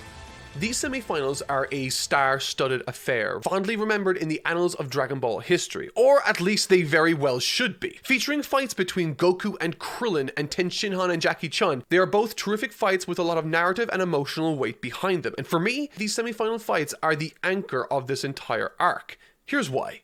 Ten Shinhan versus Jackie Chun. A significant driving force behind the actions Ten Shinhan and the Crane School take is that of dominance. Ten Shinhan has been taught to crush and has been encouraged to humiliate anyone that would dare think they could be superior to him. And I personally think that specific aspect of his character, that character flaw, is precisely why this fight against Roshi is one of the best in the series and the perfect send-off to the Jackie Chun persona. A running theme that's been following Roshi like a shadow as he engages in training with his pupils and the various tournaments has been that of succession and responsibility. Since the story began, he's been the almost reluctant holder of the title responsible for the Earth's well-being. It's a responsibility that's become his through the strength he sought to achieve in his youth.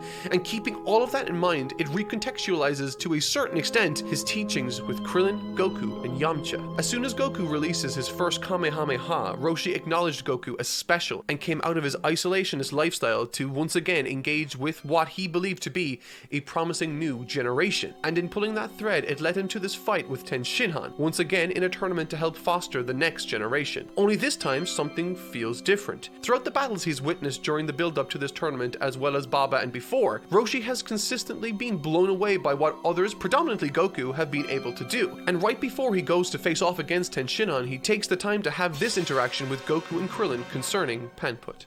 アンプットは確かに恐ろしいまでの達人じゃが、それはあくまでも常識的なレベルから見ての話。それほどお主たちは常識を超えた強さを身につけたということになるんじゃ。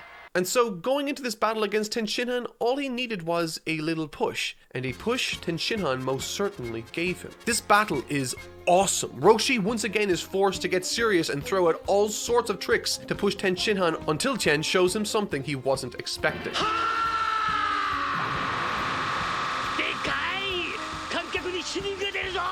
The choreography in this battle is stupendous, and what's more is, Roshi takes this as an opportunity to try and convince Ten Shinhan that his talents are better served elsewhere. Punctuated with a choice from Roshi as impactful and surprising for Ten Shinhan as it was for Goku and the guys in the back, he exits the ring, leaving Ten Shinhan with the knowledge that he did so without using his full power. Brilliant fight, brilliant story. 私、はるばる東の村からやってまいりましたクリリンと申します。お前の頭パチンコの玉みたいだな。これで憲法教えてくれるだろ。かっこいいな。あんなやつ大したことないさクリリン。初だよ。悟空。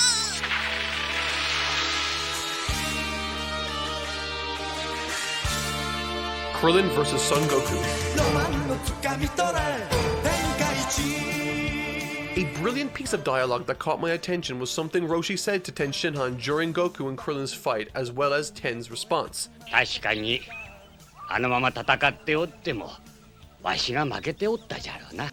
This is something I think modern Dragon Ball loses sight of personally. With the introduction of characters like Vegeta later on down the line, the narrative flirts with the notion that pride is not only okay, but it's a path that's worthy of going down. When in reality, pride is nothing but the source of shame, and it is precisely what this moment between Ten Shinhan and Roshi points out. I honestly missed this philosophical angle the story would take, and its positioning within the opening of Krillin and Goku's first ever match was something I thought perfectly echoed that scene's sentiments, as his two students proceed into battle not with the sole ambition of winning or being the strongest, but to instead test their abilities against someone they respect. Taking all of this in, it's wonderful getting to see Roshi exiting these semi-finals following a loss, not with a sense of disappointment or shame, but instead with a feeling of deep comfort, knowing that the future is bright with these impressive individuals leading the charge. And speaking of those leading the charge, Goku's fight with Krillin is something to behold. The camaraderie demonstrated both off and on the fighting stage is heartwarming, but the respect each competitor shows each other is remarkable. With Krillin asking Goku not to hold back or he won't ever forgive him, and Goku claiming that this is the most fun fight he's ever had. Impressive in both the manga and anime making full use of their respective mediums, the philosophy surrounding this fight, as I mentioned, is fantastic, but once again, it is yet another fight that has some stupendous Toriyama choreography, exploiting every angle and utilizing some unique uses for the Kamehameha from both competitors. Goku using it as a booster to give his punches more power, and Krillin using it defensively to create an opening for him to grab his tail, once again leading into the strategic workarounds in his persona. Unluckily for Krillin, however, in the 3 years since they last saw each other, Goku removed that weakness. And once that option was removed, Krillin was simply outmatched by the young fighter. Goku emerges victorious with a nice bit of writing between the referee and Goku to cap everything off at the end. The referee says to Goku, the next match is the championship round, would you like to take a break? And Goku responds puzzled, I don't care. Goku very much valued that fight, but it by no means pushed him at all. This next fight should be a fun one. The finals. Son Goku versus Ten Shinhan. よく見ておけ。こんな試合は二度と見られんかもしれん。始め！ The beginning of this fight is filled with strategy and counters. Initially losing early on, Goku, impressed with Ten Shinhan's power and toughness, decides to push harder and harder, getting into an apparent advantageous position early on, as Ten Shinhan in the air is primed for a Kamehameha, but Goku chooses not to use it. It's subtle, but I love this indication that he's taken on board different pieces of advice he's been offered growing up. As a young kid, he was criticized for not thinking things through and charging in head on, but right here you can see the strategy he's employing. He's aware that this opponent is powerful and has the ability to fly. He might dodge it, he thinks. This fight will be a long one, and he needs that energy. Towards the beginning of this fight, Ten Shinhan, particularly when it comes to the vanishing technique Goku uses and has used against Krillin in the past, he immediately recognizes the move from the prior fight and counters it immediately. But as the fight wears on, Goku implements similar applied learning to the Taioken or solar flare if you've seen the dub, immediately snatching Roshi's sunglasses, allowing him to land a heavy blow onto Ten Shinhan. I love choreography like this. It's massively fun, and I love the pervasive use of callbacks to earlier points in the arc. And further setting this fight apart, every fight from the qualifiers up until now have been relatively short, lasting no longer than a chapter or two, and so narratively, because this is given ample time to breathe, it feels all the more significant and huge as a final. It feels like a massive occasion. The fight isn't over in an instant. It lasts long enough to tell a story and for us as an audience to feel the rhythm of that story. Tien's impressed. Tien gains the upper hand. Goku's impressed. Goku gains the upper hand. But the real overarching story concerning this encounter, and really this entire tournament, has concerned itself with the struggle for Ten Shinhan's soul. During Roshi's fight with Ten Shinhan, a large part of it focused on Roshi trying to instill some sort of lesson in the young fighter, recognizing that he has so much potential as a martial artist despite his horrible master. And during this fight with Goku, his allegiances are tested in ways he never anticipated.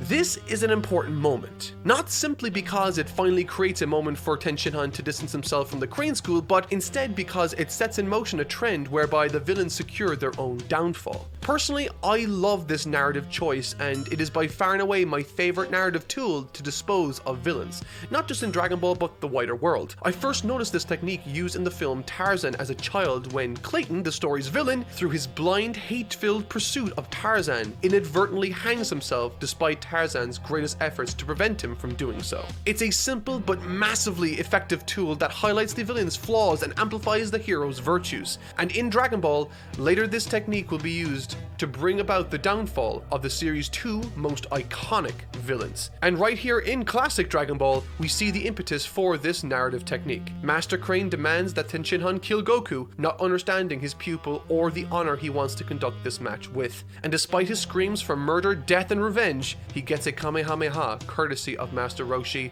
sending him flying.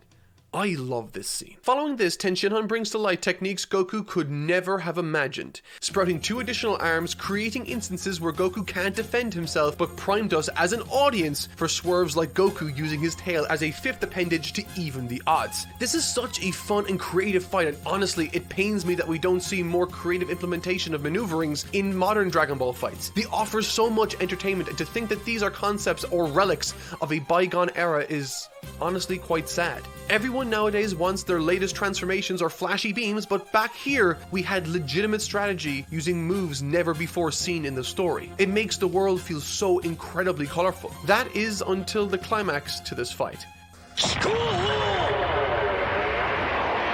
For when Tenshinhan bellows the name of this technique, the color is zapped from the faces of Chaozu, Krillin, and Roshi respectively. Terrified both for Goku and Tenshinhan.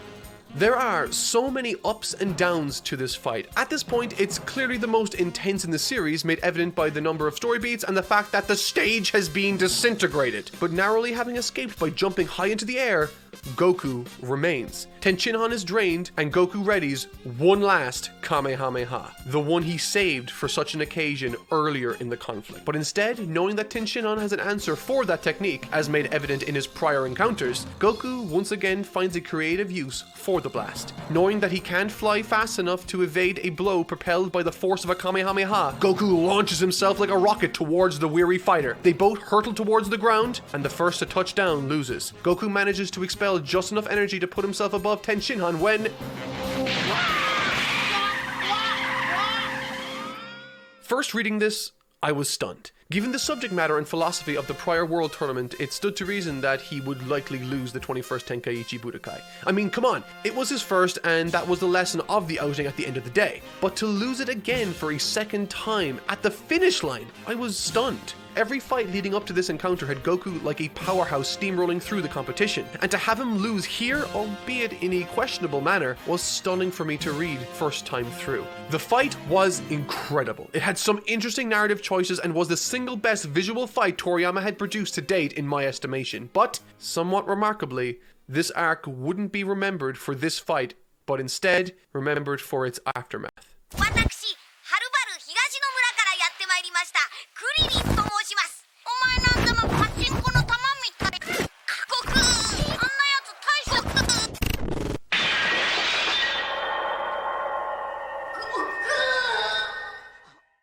クリリンが殺された。 The unthinkable has happened. A terrific tournament has ended in tragedy.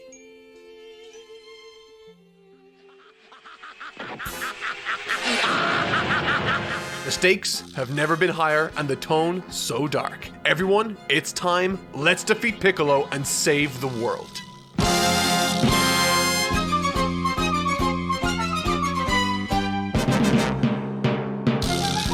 Something I think Akira Toriyama is unreasonably adept at pulling off is the tying of story beats together seamlessly despite not having prior planning for a long-term story. In other words, he's really good at making it up as he goes, to varying degrees of success, of course. Take for example Goku's Grandpa Gohan and the subplot contained therein. Starting off the story, he may have had the idea of what to do with that information, but throughout the story, it linked Goku with so many other characters until eventually, 100 chapters later, it gets paid off in this fashion. And it's spectacular.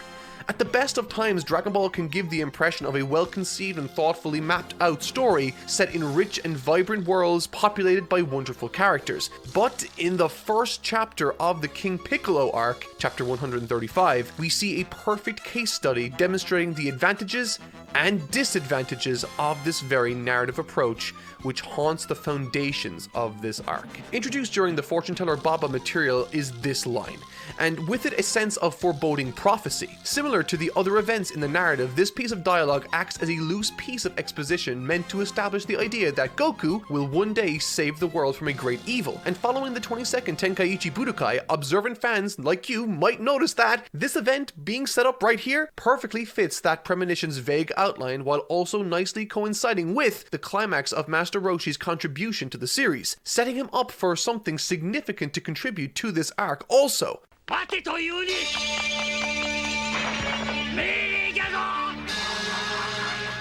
having symbolically handed over the reins to the younger generation during the tournament. This opening chapter's strongest facet comes, I think, specifically from Roshi's point of view and the ominous revelations that are communicated to us through it after he realizes who's behind Krillin's death. Something Toriyama is clearly going for with this chapter is to instill a very different and significantly more serious tone following the comparatively light and invigorating 22nd Tenkaichi Budōkai. The first half of this chapter concerning Roshi is filled with grim mystery, tragedy, and history concerning his former master and the implementation of the Mafuba technique to lock Piccolo away for good. It does a terrific job in introducing the immediate concern. We have a natural escalation of stakes following a shocking and emotionally charged moment. It verifies the authenticity of Baba's premonition, and it involves the participation of Roshi, a character that's clearly about to reach his emotional climax in the series.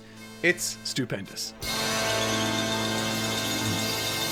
The story in question kicks off perhaps better than any other arc in early Dragon Ball also. It's impactful and compelling immediately, bouncing off the climax to an incredible tournament and into something significantly darker than we've ever experienced before. And fittingly, Goku's disposition is affected tremendously as a result of this sudden shift in tone. He's filled with aggression, rage, and vengeance, all fueled by the sudden death of his best friend, Krillin. It's understandable, it's relatable, and it puts Goku immediately on the back foot with the likes of Tambourine, thanks to him being drained from the finals match he had moments prior with Ten Shinhan. And by the way, these right here, the two Tambourine fights, they are, in my opinion, the most emotionally charged fights of this arc, and feel all the better for being such. Throughout these fights with Tambourine, Goku shows more anger and resentment than we've ever seen him express, and Toriyama does an incredible job at conveying that on the page, making the occasion feel all the more impactful and important. There are certain panels that just by looking at them you can see Goku oozing aggression and hatred, particularly if you compare them to how he looked during the arc prior. This is new, and in feeling this, perhaps for the very first time, Goku acts irrationally on pure emotion, leading to all sorts of conflict within this narrative, which is a terrific example of character writing leading the narrative. It's incredible, and I love this choice of storytelling, but it does also have its downsides, so let's explore some that I noticed. The first issue with this arc made itself known to me by way of the introduction to the titular antagonist of the arc, King Piccolo himself, and regrettably I think it's one of the clearest examples of what happens when Toriyama's lack of planning comes to bite him back. Within this introduction, both Piccolo and the Pilaf gang in extremely unnatural dialogue start divulging the necessary information to us as readers or viewers. They are talking the story at us, and certainly not the intimidating or imposing sort of first impression we were expecting. Explaining that they found and released Piccolo, Okay.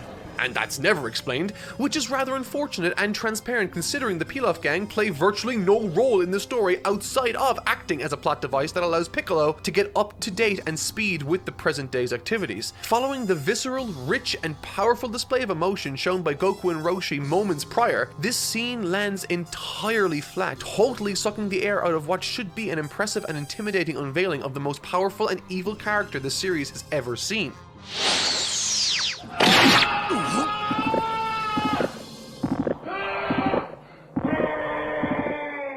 Thankfully, however, Toriyama seems to have on some level registered this too, as from this moment on throughout Z, every major villain either gets established in the arc's lead up, makes an impressive or intimidating entrance out of nowhere, or sometimes both. You see, the trouble with villain-focused arcs like these is that the structure of them feel very, well, for lack of a better term, predetermined. And because of that, we know going into the story that Goku will meet some trouble early on and then eventually overcome said trouble to win the day. This isn't something unique to Dragon Ball, it's a very common story format, and so it's how you disguise that obvious conclusion looming ahead that makes for great stories, I think. In the Frieza saga, we knew Goku would win the day eventually, but we had no idea how he would manage to pull it out of the bag in the end. And through numerous ups, downs, swerves, and near falls, Toriyama manages our expectations for that arc and its finale beautifully, much the same way he does with the likes of Vegeta and Cell also. But with this being his very first arc venturing into this villain format, it very much felt like a traditional and in some ways hollow version of what he would later perform to greater effect in Z, and unfortunately because it shares the exact same format, it's difficult not to compare this with the best of Z. And I think that's a good example of what I perceive to be the primary issue with this arc. It tells an incredibly simple story in the most predictable way possible. There's There's no deeper complexity or any subversive nature of any sort, and the story it does tell doesn't connect enough plot threads to feel as meaningful as I sincerely expected it to. As I said, the story from the get-go was of course going to involve Goku rushing out to try and defeat the big bad. Piccolo would of course defeat him early. In response to this, Goku will gain a new power or train or something, and then fight Piccolo again. The framework is obvious, but there's a lot of room for interesting storytelling, and while there are wonderful additions to the story to help break up the main plot thread, it never managed to gain any sort of earned momentum leading up to the finale. Instead, opting to leverage established masters to create larger tension and contrived power-ups.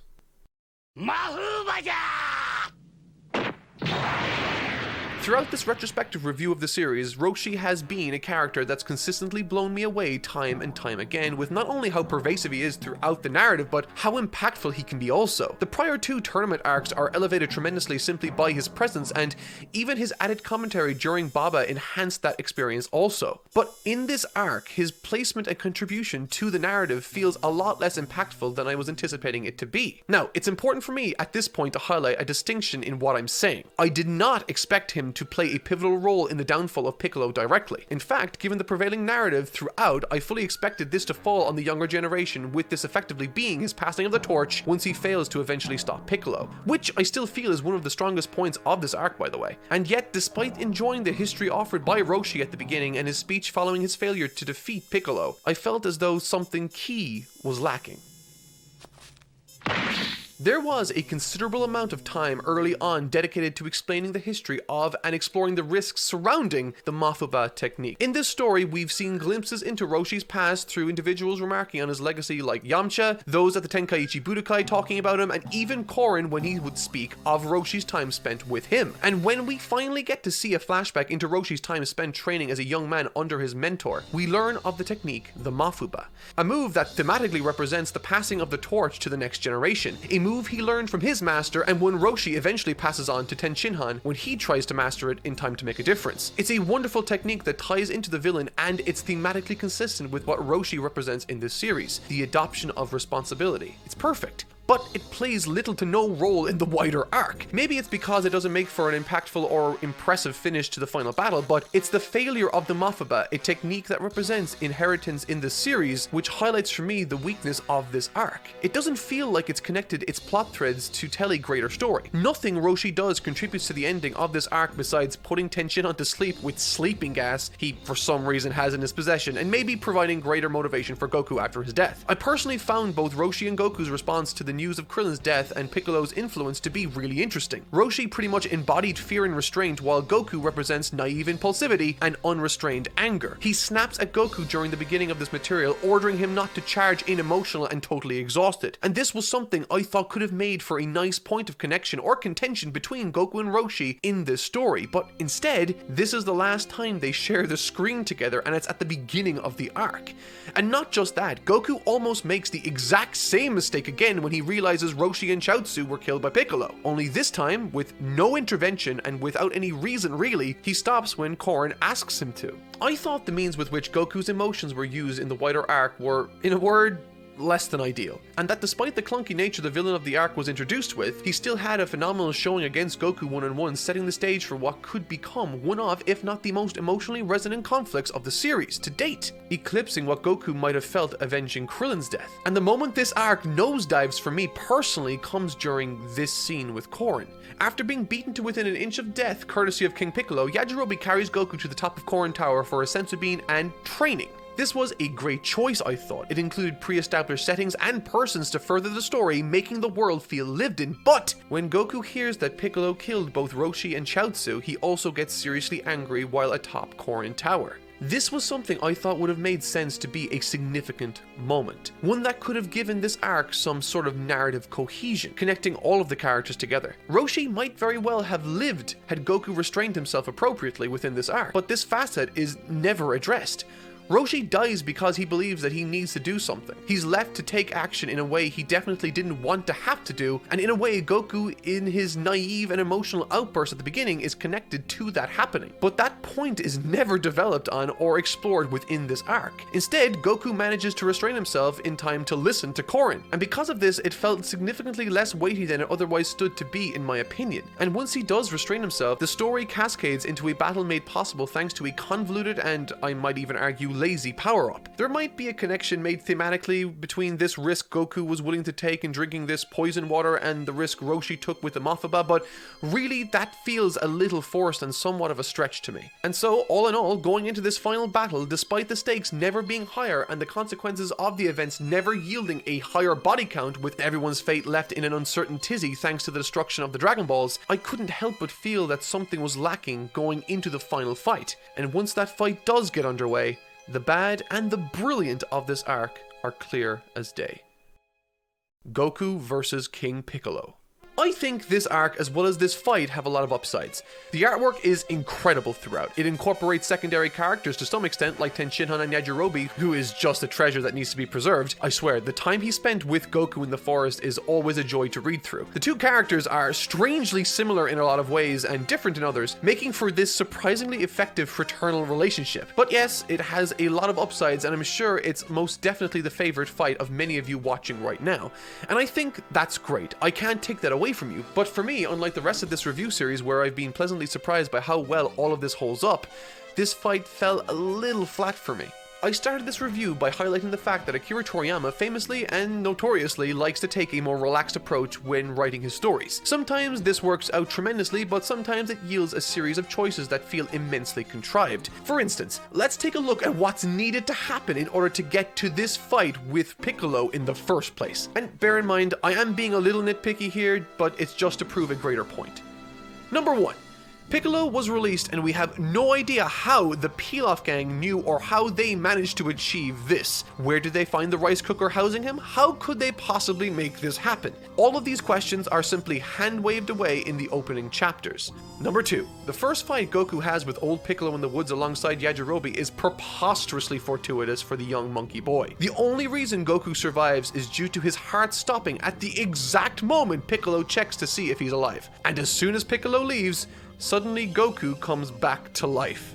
Number 3. Now completely drained of energy with no means of transportation, he not only happens to luckily be in the company of someone he randomly met in the woods, but that random person he met also possesses the immense strength necessary not only to climb Korin Tower, a feat that has only been achieved by Goku in recent memory for those concerning it, but he also does so while carrying Goku on his back. And finally, number 4. After arriving at the top of Korin Tower with the anticipation of receiving more training, Korin reveals that he can't train Goku anymore, but he just so happens to have a magical water that can unlock Goku's hidden potential and elevate his strength to where he can fight a newly rejuvenated King Piccolo. Space Jam did the same thing as a gag in the 90s, but this is a legitimate plot point in this story, one which makes the climax possible, and that's hard to get past. These aren't minor plot points that only become apparent when you look for them. These are major story beats responsible for every major event outside of Roshi's portion of the narrative, which, as I discussed earlier, doesn't play nearly as large a role as I thought it would going into it. But that's a personal gripe. How does this final fight, this climactic battle between Piccolo and Goku, play out? King Piccolo versus Son Goku. The fight is stunning in terms of choreography on display. Despite my waning investment on an emotional front, this is, once again, the beginning of what will become a trend moving forward with strong and imposing villains leading the charge of arcs, creating magnificent moments and snapshots in manga history. Piccolo, Vegeta, Frieza, Cell, and Majin Buu, this evil character type for Goku to focus on and fight against starts here. And as I mentioned, the implementation of Tenshinhan in this final fight, both to save Goku and to add further complications, was a wonderful way to bring some emotion back to the conflict, with it leading to the stakes being brought to the forefront for Goku once again having to come to terms with the notion that, Roshi, Chaozu, and Krillin are potentially gone forever. Goku now is no longer fighting for them, but instead to prevent any more destruction being done to the rest of the world, which is a wonderful lesson and sense of responsibility for Goku to adopt now as the Earth's primary defender. Climaxing in spectacular fashion as Goku, armed with just one arm left, uses the technique passed down to him by Roshi to take out the greatest threat the Earth's ever seen. And as soon as the fight ends, Goku's face crumbles as he's overcome by the emotion of the occasion. On its own, this moment or series of moments are utterly spectacular and exactly what I wanted from this story day one. And to its credit, in addition to Goku's story of inheritance and responsibility, King Piccolo also has his moment to shine as he births a new son, one with whom he unloads his own brand of responsibility. One day, my son, you'll avenge your father's death. Don't let the fire of evil die out. And this for me highlights the greatest strength of not just this arc, but really all of classic Dragon Ball, including Z. It's its ability to seamlessly tie every arc together as if it were meant to be, from the start, one large story informed by the events that just happened. And nowhere is that more true than in this arc closing off with King Piccolo. Following the hatching of his cute Piccolo Jr., there's a tremendous sense of relief but also sorrow and lingering dread. The best decision Toriyama made during the material of this arc, I think, at least from a narrative perspective, has to be the measures King Piccolo took in destroying the Dragon Shenlong himself. It was something we never thought was even an option. It lended much needed weight to the final battle with Piccolo first and foremost, but it also created believable and natural choices made by Goku in seeking out a means to circumvent this apparent roadblock, with him effectively still wanting to find a way to revive his lost friends and mentor. And the best part is that in order to reach this new level never before seen by any character in this story, he has to use the relationships he's earned and cultivated with other people, he uses the good he's done to prove himself, and, this is my favorite part, he has to use a weapon that's been part of him since day one, chapter 1. Nyobo. Without any one of these, this would be impossible. The magical staff now provides with it a means with which to ascend to the next level, to meet with the individual who created the Dragon Balls in the hope that he might be able to provide a way to revive his lost friends. This is my favorite aspect of Dragon Ball's world building. This sort of expansive and otherworldly color added to the franchise through this particular way of reaching a new level. We've seen it with Korin Tower and we've seen it with King Kai later in the story, and this is just another one of those examples. And watching as Goku, with the help of his Nyobo, soars through the clouds and into the unknown, I can only imagine the wondrous feeling that filled the people of Japan when the main character of this series not only has decided to meet with God, but has also earned the right to do so. The design of the lookout is awe-inspiring, and as Goku ascends the ladder using his tail to aid in that ascension, we see a strange-looking figure waiting for him. What sort of adventures await us in this retrospective review? Well, you'll have to wait and see. Overall, despite the length I went to explaining my issues with this part of the series, the King Piccolo arc honestly felt a lot more enjoyable than I remembered it being on my very first read-through all of those years ago. I was able to cling on to characters of this story much more readily, and to be perfectly honest, if you haven't read it, I highly recommend Goku's first encounter with Yajirobe. Random as it might be, it's some light and fun banter between two characters that rarely ever get to speak to each other, but have such a fun chemistry. The story, sometimes in minor and others in massive ways, seems to take shortcuts, but as made evident by the sheer number of people out there that love this arc for all the reasons I praised it for in this video, it definitely has something to offer and should not be overlooked even by the most nitpicky of anime fans. It's a key part of the Dragon Ball story that set the trend for evil villains far into the future, and one that makes the next arc possible.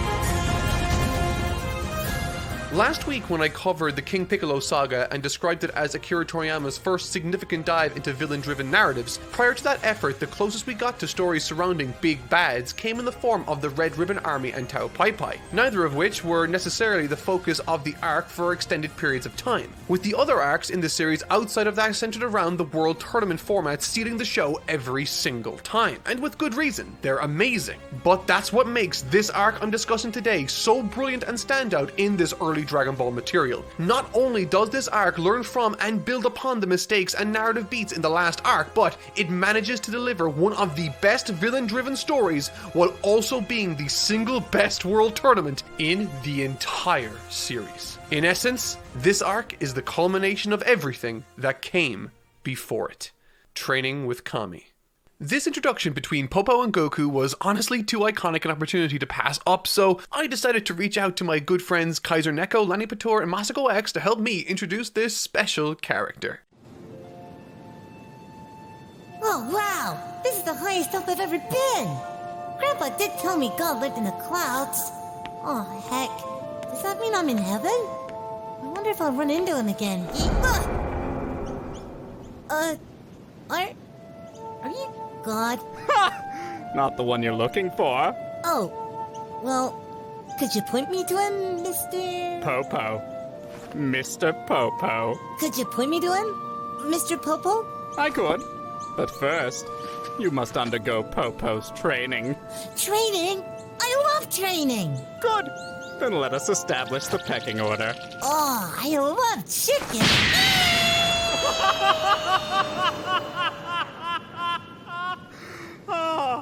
The Popo encounter once atop the lookout is a fun affair with Goku trying to prove himself worthy of training under Kami, the guardian of the Earth. What stands out to me in this brief but important encounter is that it highlights once again Goku's endearing and innocent sensibilities when it comes to his approach. Popo effectively tells him to get lost because he deems him weak both physically and spiritually. But in that instant, Goku demonstrates his strength of spirit by taking that criticism on the chin and using it as a chance to train and get better, leading Popo to remark, and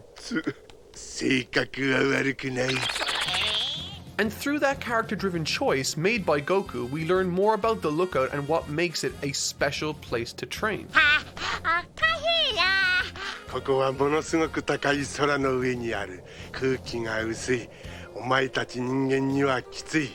That is what natural exposition looks like. Tying beautifully into the primary lesson learned through this portion of the story, Goku wastes too much energy through unnecessary movement. And in learning how far he truly is from their level, from the bar Popo has set as a threshold to meet in order to qualify for training, instead of pouting, crying, or arguing his point, Goku just gets excited at the thought of working on himself to get stronger. It's not a matter of not being able to do it. For Goku, there's no self-pity, there's no self-doubt. For Goku, he sees this as a matter of time before he achieves his goal. That expression of enthusiasm and eagerness to learn then acts as the perfect character-driven trigger for Kami to remark from afar that he likes Goku. By simply being who he is, he has, much like with his prior mentor figures, gained favor with and access to the highest authority on Earth, Kami. Everything in this section is driven by character. From Goku charging at Kami thinking he's an enemy to Kami's backstory's revelation. All of this exposition is dispensed through those natural avenues provided by the character's driven motivations. It's honestly a remarkably efficient portion of this tale filled with personality,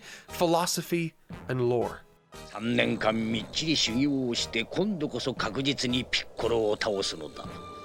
And with that comes an end to this nostalgic early era of Dragon Ball. Gone now are the days of childlike adventure and comedy-focused narratives. On the horizon now are battles. Hardened villains hell-bent on world conquest, with the only hope for mankind resting squarely on the shoulders of the generation that's been fostered in this early material. Right here, we say goodbye to this brand of Goku. For the next time we see him, he will have grown substantially. The 23rd Tenkaichi Budōkai, 3 years later. The editor working alongside Toriyama at the time, Kazuhiko Torishima, as well as all those involved alongside Toriyama, were very much against this idea of aging up the character, mostly because it involved completely changing the character design of the main protagonist. This wasn't something often done, and certainly not by what was at the time the leading manga in the industry. The old adage of if it ain't broke don't fix it must have resonated with more than a few surrounding Toriyama at the time. However, for him, it was something he desperately wanted to push for. いつの間にかさっきのピッコロが出てきた戦うところからドラゴンボールの戦いってのは結構リアルな緊迫した戦いになっていて、で鳥山さんはそれを表現するのに人体解剖図とかいろんなものを見て筋肉の動きで、例えば一瞬グッとオーラをためる時に筋肉がどういうふうに膨れ上がるとか、その筋肉の動きで表現をするというところに至っていた。そうすると三頭身のキャラクターでは筋肉を描けない。で八頭身にすることによって戦いを本当にリアルに映像で見せるってことができる。ということを聞いた時に、これはもうしょうがないなと。And with bated breath, the team surrounding Toriyama ventured into bold new territory. However, little did they know, it would usher in the dawn of a new era, one in which Dragon Ball would lead the charge, transforming from a brilliant manga to something truly exceptional. The qualifying rounds. Describing this arc as the best tournament in the series isn't necessarily a controversial opinion. However, I think quite a few might struggle with effectively putting into words what makes it so special. There are plenty of noteworthy surface-level observations to be made, of course. The group of recognizable or fan-favorite warriors participating is larger than prior tournaments and significant, in addition to us all as an audience being eager to see what's changed in the last 3 years concerning them. Specifically Goku, seeing as he's been training under Pecking order for those 3 years. But for me, I think there's something else to look at which makes this third and final tournament of early Dragon Ball so special. The 21st, 22nd, and 23rd World Tournaments of early Dragon Ball are perhaps the best part of the entire series when considered as a collective. Contained within these snapshots of Dragon Ball's history is a 3-part coherent and heartfelt narrative driven by a clear goal and sense of character. The 21st tournament details the instilling of key values onto both Goku and Krillin by Master Roshi, attempting to preserve their fighting ethic and cement a philosophy that, to this day, remains part of Dragon Ball's core message. Fight not for status or for glory, but to better yourself and to protect others.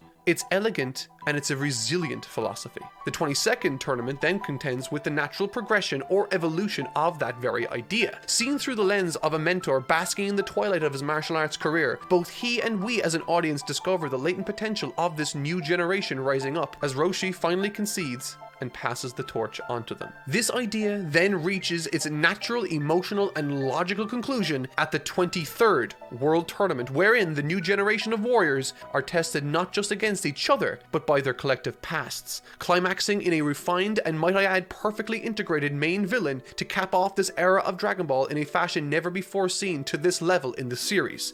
It's outstanding, and it all starts here, the quarterfinals. Casting your minds back to the 21st and 22nd Tenkaichi Budōkai quarterfinal rounds, you'll no doubt recall some bouts like Yamcha versus Jackie Chan or Chaozu versus Krillin. But in reality, most of those fights were throwaway bouts that carried with them little narrative significance outside of some gags, simply a formality that would transport our main cast into the semifinals where they would no doubt encounter much more interesting competition. Goku versus Girin and Jackie Chan versus Manwolf are certainly quarterfinal fights that match that billing. This is, however, exactly what sets this tournament apart from all those that came before it. Every single fight from the quarterfinals onwards operates on an entirely different level, tying not just key characters together but producing in themselves stories that are in isolation tied to the past and in other cases filled with mystery. Tao Pai Pai versus Ten Shinhan. This tournament is honestly a terrific manifestation of all that Akira Toriyama has developed over Dragon Ball's lifespan. Utilizing the qualifying rounds to spend some time with Tao Pai Pai by taking out Chaozu in a fittingly cruel fashion only served to build anticipation for his inevitable fight with Ten Shinhan in the quarterfinals. With his character intrinsically connected with Ten Shinhan's roots in the story, it made for a perfect opening to the qualifiers by closing the book on that part of Ten Shinhan's life.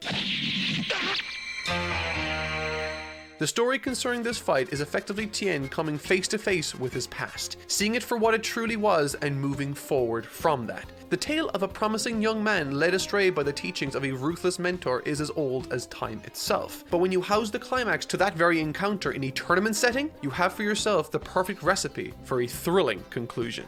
Tao comes across as petty, psychotic, and eventually pathetic, as Ten Shinhan, thanks to the path he's taken since his departure from the Crane School, now possesses more than enough power to humiliate his former mentor. And yet, he shows restraint at every opportunity out of respect, pleading with him to resign. This one gesture then serves to highlight the extremes of both combatants, Ten Shinhan's strength of character and Tao's weakness of character. In the 22nd Tenkaichi Budōkai, which featured Roshi against Ten Shinhan, Roshi demonstrated a philosophy which led Tien to ask if he had any pride, something he himself felt he needed to rely on somewhat. And in this fight against Tao, Tien has come full circle. He does not wish to win for glory or to humiliate his opponent, quite the opposite. This is a painful affair for him, and he wishes for his former mentor not to embarrass himself any further. It's a brilliant fight that concludes in the fashion it should, highlighting for us how far Ten Shinhan has come as a character, and it's made all the better thanks to the stories that came before it.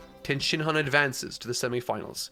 Next up, Son Goku versus Name Withheld. Continuing the string of iconic quarterfinals matches and another that's rooted in the past of the Dragon Ball story comes Son Goku versus this mysterious female fighter. Much the same way as the prior match with Ten Shinhan, this fight was set up or foreshadowed in the qualifying rounds, and I love it. Goku's reintroduction to the series as an adult was a terrific and iconic scene in its own right, and it was written in such a way that allowed us as an audience to watch on in the know as they, Goku's friends, slowly discovered the person that they were talking to was in fact the little boy they had once known. It's a fun and playful scene which focuses on reaction rather than mystery, but this quarterfinals match takes the opposite approach in its effective and iconic reintroduction of the character Chi-Chi to the series. And while this isn't the most complicated mystery, I have no doubt it kept a few people guessing leading up to her eventual reveal back in the 80s. This was an impressive reveal, not necessarily because it's Chi-Chi, but because it was satisfying. And I think it achieved this level of satisfaction by way of one crucial element that needs to be present in all mystery reveals. The audience needs to have all the necessary information before the reveal in order for it to be satisfying. And Goku vs. Chi-Chi achieves this by subtly planting plenty of hints.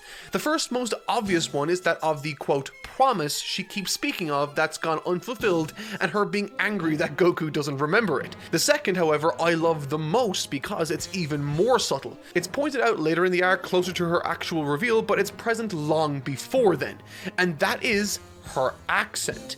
From the first meeting in the tournament up until the reveal, she speaks just like Goku with this thick country accent, and it's specifically that aspect of their last meeting as children which I really thought helped connect them in the first place, and so it's fitting how it's one of the indications that connects them here again. This is of course in addition to a number of other telling lines from Chi-Chi which by the end make her identity obvious, but it really helped this match achieve a unique sense of identity, with it effectively being Goku's proposal. As usual, the paneling and action is great, and I especially love how Goku never even touched her in order to pick up the victory. It's a really fun fight rooted in history and endearing character writing. Next up, Krillin vs. Piccolo Jr. Of the 4 fights that make up the quarterfinals, this fight between the young Turtle School student and the reincarnation of the Demon King is the first to not take from the past in any meaningful or direct manner like the rest do, which means this fight has to stand on its own 2 feet as a great encounter. And boy does it do just that.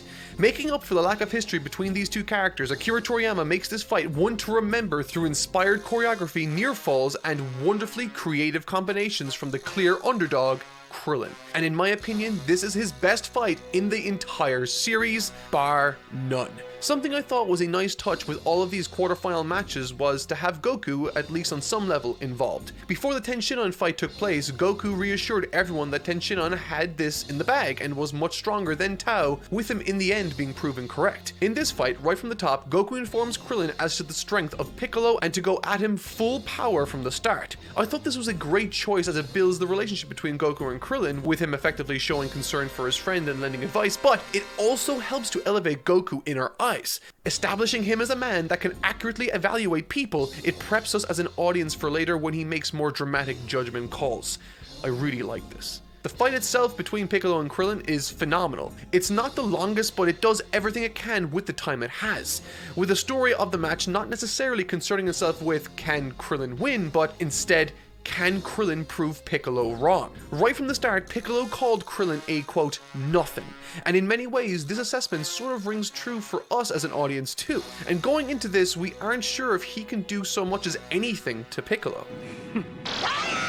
The look of surprise on Piccolo's face here is something to marvel at. You can almost see him thinking, oh damn, I underestimated this guy. The story of Krillin throughout this story has been that of a young kid looking to prove himself. Early on, this took the form of arrogance, blowing himself up, cheating, and feeling deflated when he sees others succeed where he would fail. This then naturally developed into him using that element of his personality in creative ways to help make up the difference where he could, by being more strategic, particularly in the 22nd Tenkaichi Budōkai. However, in addition to this development, he also was on the receiving end of numerous attacks acting as a punching bag for various villains, and he never managed to capture the respect of any of them. He just proved that he wasn't on their level without putting up much of a fight at all. Now, of course, this fight between Krillin and Piccolo comes with some terrific action and not to mention angles. This, by the way, is one of my favorite action panels of the series, but the fact that this fight ended with him having given it his all, surprised his vastly stronger opponent, and chose himself to step out with a smile in his face, highlights perhaps better than any other choice the sort of growth and development Krillin has undergone as a character. He's gone from an emotionally weak wannabe fighter to one that understands his limits, accepts them,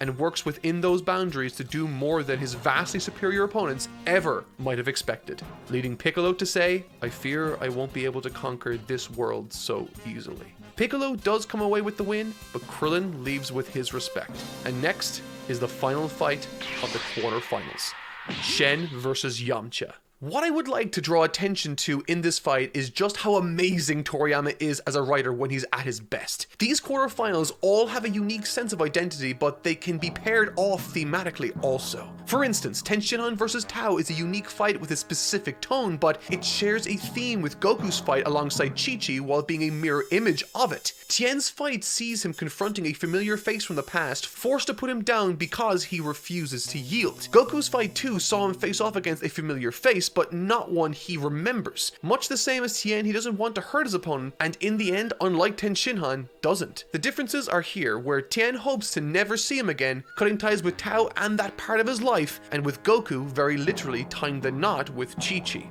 someone that will become a key part of his life moving forward. This is a beautiful use of theme and storytelling to help these fights flow naturally into each other, perfectly tying the story together. And this trend continues with this fight between Yamcha and Shen, with it effectively being a mirror of the fight between Piccolo and Krillin. Going into this, the narrative brings to our attention the fact that Yamcha has never gotten past the quarterfinals in all of the story. Sort of similar to how Krillin never managed to prove himself or gain the respect of a main villain. And with Yamcha's opponent now being Shen, someone that seems to have gotten in on the basis of a fluke, Yamcha's feeling great about his chances for semi-finals glory. That is until... Now, something I intentionally didn't mention about Shen during the qualifiers was his elimination of a specific character to gain the ability to appear in the quarterfinals. He defeated Yajirobe, who's now sulking around the tournament grounds like some sort of weird lucha stalker. This is clearly no amateur, and as we soon find out, isn't your average ordinary fighter either. Similar to Krillin, Yamcha finds himself pitted against one of the strongest fighters in the series, Kami. Hiding within the body of a civilian to try to take out Piccolo, the reveal of this secondary plot thread added further tension to the event's proceedings. But what it didn't do was elevate Yamcha's situation, making him feel like more of an afterthought. And with strike after strike, blow after blow, Yamcha is looking as though he's going to be knocked out of bounds by the god of this world, who, by the way, doesn't seem to have tried very hard at all, viewing Yamcha as nothing but a stepping stone on his way to fight Piccolo later. And this is where it gets interesting. As I mentioned, the story of this fight is a perfect mirror image of Piccolo's fight with Krillin. Both involve winners that hide their identities to varying degrees for the purposes of the tournament, both enter their respective battles anticipating it to be nothing special, but both get impressed by their respective opponents' abilities, with Piccolo taken aback almost immediately and Kami at the very end. In devastating fashion.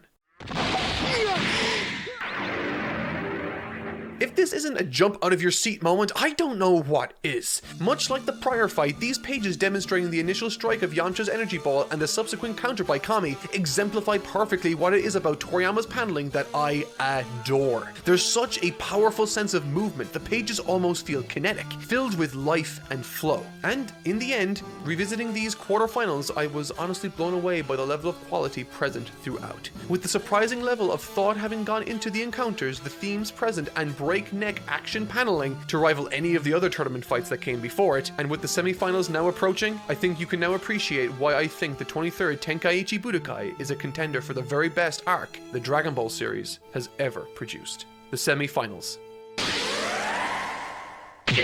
Son Goku versus Ten Shinhan.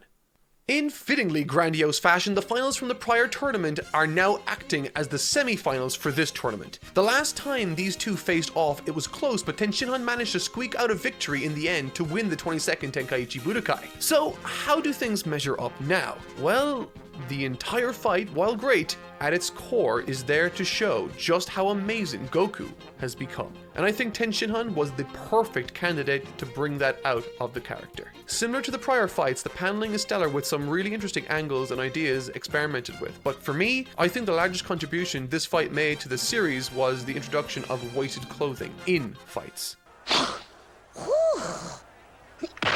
Weighted clothing wasn't necessarily a new concept to Dragon Ball at this point, as it had been established during Roshi's training before the 21st Tenkaichi Budōkai all those years ago. However, as I alluded to earlier, never in this way before. This is once again another concept or idea introduced in early Dragon Ball that will become exceptionally popular later in Z. Used to tremendous effect right here in this scene to achieve one thing: to place Goku in a position of mystery and control. Throughout this tournament, no matter what match was taking place in the quarterfinals, Goku would remark upon each encounter with tremendous insight and observation skills, lending to the idea that he is more in control and more powerful than even we as an audience might appreciate. And that very aspect of the story being told through this fight is emphasized through this very action. He's been concealing his power from both his opponent and us, the readers or viewers. Ten Shinhan remarks beforehand that he's impressed by Goku's improvement, but that his speed is still nothing compared to his own, leading him to outmaneuvering Goku at every turn. However, despite this, two things remained consistent: Goku never got tired, and Goku never had a problem tracking his movements. And this all starts to make sense when you realize he wasn't able to move as fast as he wanted to, placing Goku once again on another level above everyone else, which isn't an unfamiliar position for him to be in during these tournaments. Throughout the 21st and 22nd Tenkaichi Budōkai, a key aspect of these tournaments surrounding Goku has been that of how competent he actually is, and the stories surrounding them have been discussing how best to overcome the mountain he presents to the likes of Roshi and others. However, what makes this arc unique when taking that aspect into account is that, unlike the previous arcs where Goku is the obstacle, in this arc, Goku is the point of view character, the hero. We see his internal thoughts as he tries to piece together what's going on between Shen and Piccolo, and even Ten Shinhan and Tao. And that's what makes this arc so special. He's not the obstacle, Piccolo is. And right now, Ten Shinhan is blocking the way to Piccolo and that long sought after first place spot, strongest under the heavens. Needless to say, things aren't looking too good for the Crane School alumni, but what I really like about this section is that Ten Shinhan doesn't roll over and take this sudden show of ability by Goku as an indication that he's lost. Hell no. He's the defending champion. Instead, in response to that, he whips out a move no one has ever seen before, including Goku. In the past, we've seen after image techniques, and we've even seen Ten Shinhan grow extra limbs in the prior bout 3 years ago. But this time, he takes that to its natural conclusion by splitting himself into 4 separate but identical fighters. And the presence of this scene serves 2 purposes. 1, to demonstrate how tenacious, gifted, and hard-working Ten Shinhan is as a fighter, and 2, to show us all that Goku not only has developed physically, as made obvious earlier in the fight, but that he has sharpened his mind greatly also. ほら、おめえの弱点を2つも見つけたもんね。何? I really appreciated the angle this fight has taken. It places Goku once again in the driver's seat and creates all of this anticipation, with his very statement alone begging us, the readers, to try and figure out what those 2 weaknesses might actually be that he's talking about. Overall, this fight delivers on just about every front. It's a terrific settling of a score, produced some wonderful paneling, and showcased some clever action writing with the weaknesses Goku exposes in this technique not only making sense, but because they made sense, it only further cemented how much more adept a fighter Goku has become over the last 3 years. Goku advances to the finals in dominating fashion. Next up,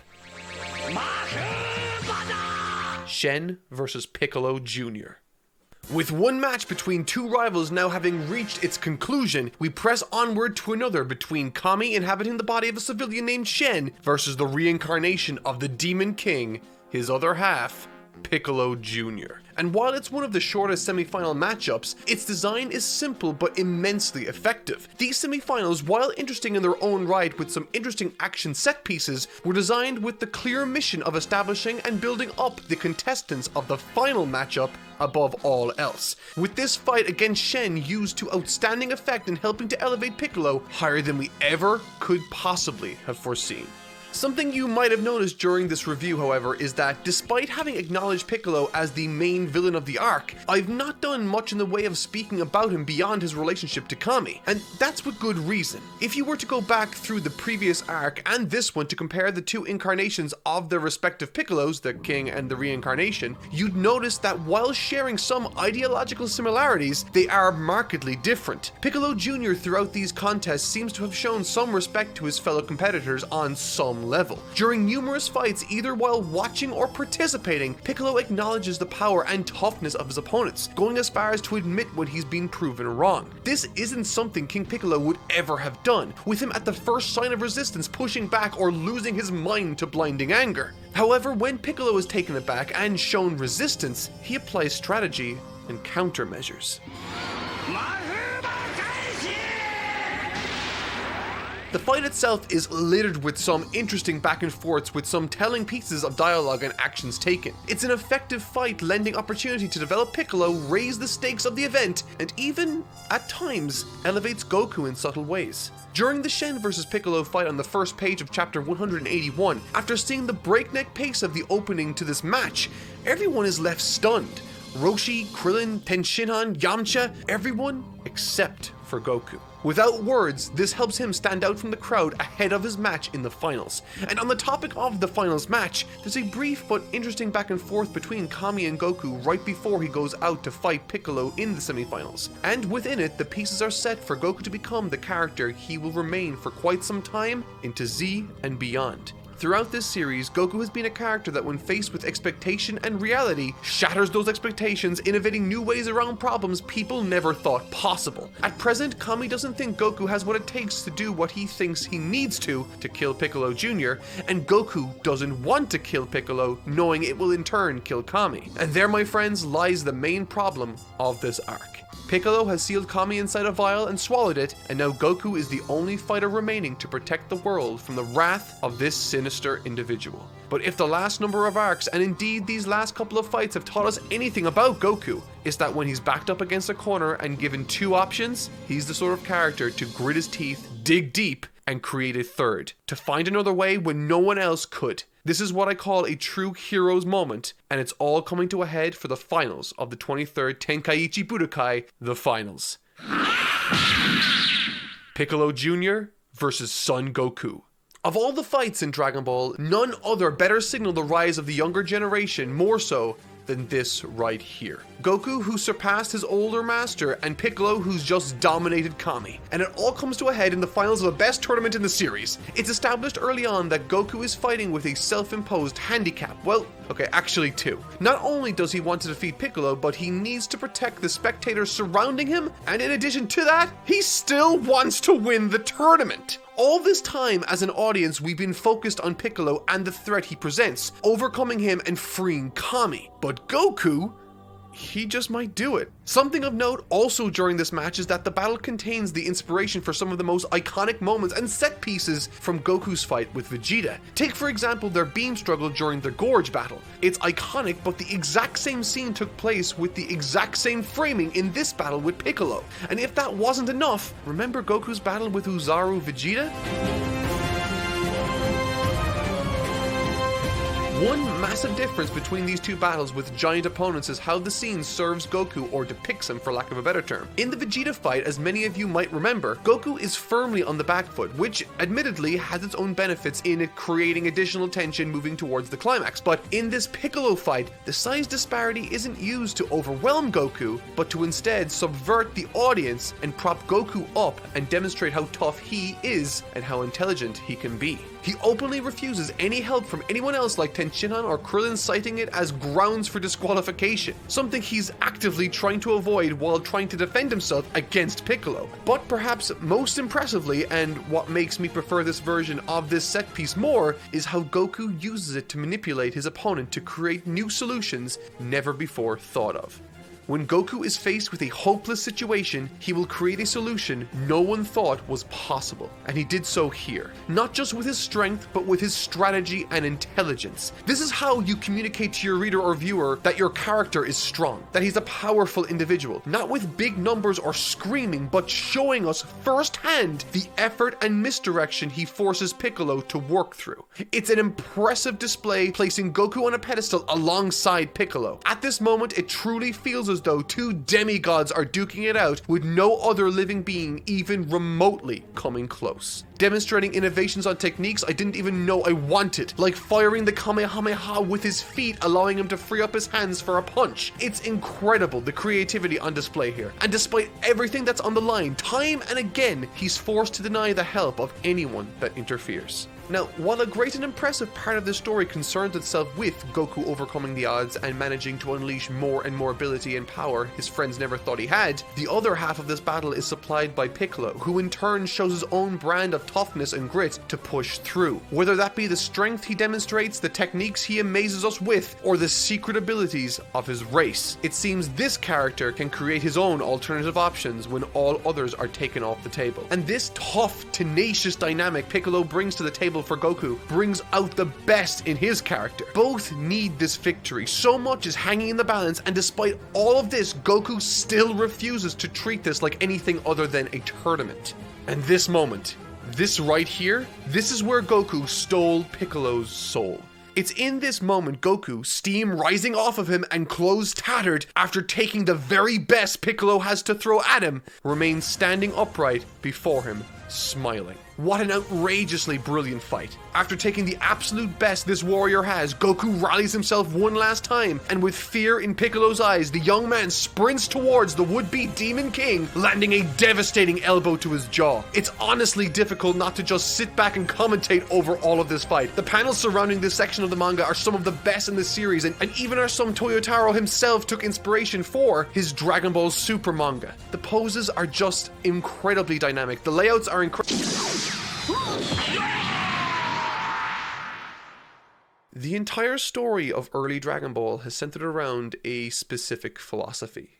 To not train to win, but to better yourself and to protect those that are defenseless. In the 21st Tenkaichi Budōkai, Roshi desperately wanted to instill this lesson in the young warrior, and in doing so learned that Goku was something truly special. Even when he was a small boy, he could see that there was something outstanding waiting to be tapped into. Even back then, it was apparent he wasn't like the others, pushing his master to his absolute limits. In the 22nd Tenkaichi Budōkai and beyond, Goku gained the responsibility that such power brings with it. Not because he wanted it, but because it was who he was. And in the face of that, alongside a new generation, Roshi hung up his gi for good. For the first time in many years, a young boy was able to stand up when others couldn't and save the world. 3 years pass. Now a young man, Goku's limp body lays defeated on the ground before Piccolo, who's now celebrating his conquest of the Earth. And in no more fitting a fashion, as Kami rallies the remaining Earth's defenders to intervene, life surges back into Goku.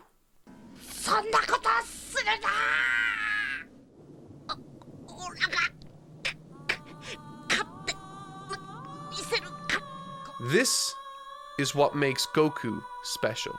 In the face of certain death, without any usable limbs, and every option taken from him, he still finds it in him to dig deep, smile, and invent a solution to the impossible problems that stand before him. No matter how formidable, no matter how terrifying, no matter the stakes, no matter the odds, Goku will find a way to succeed when others can't.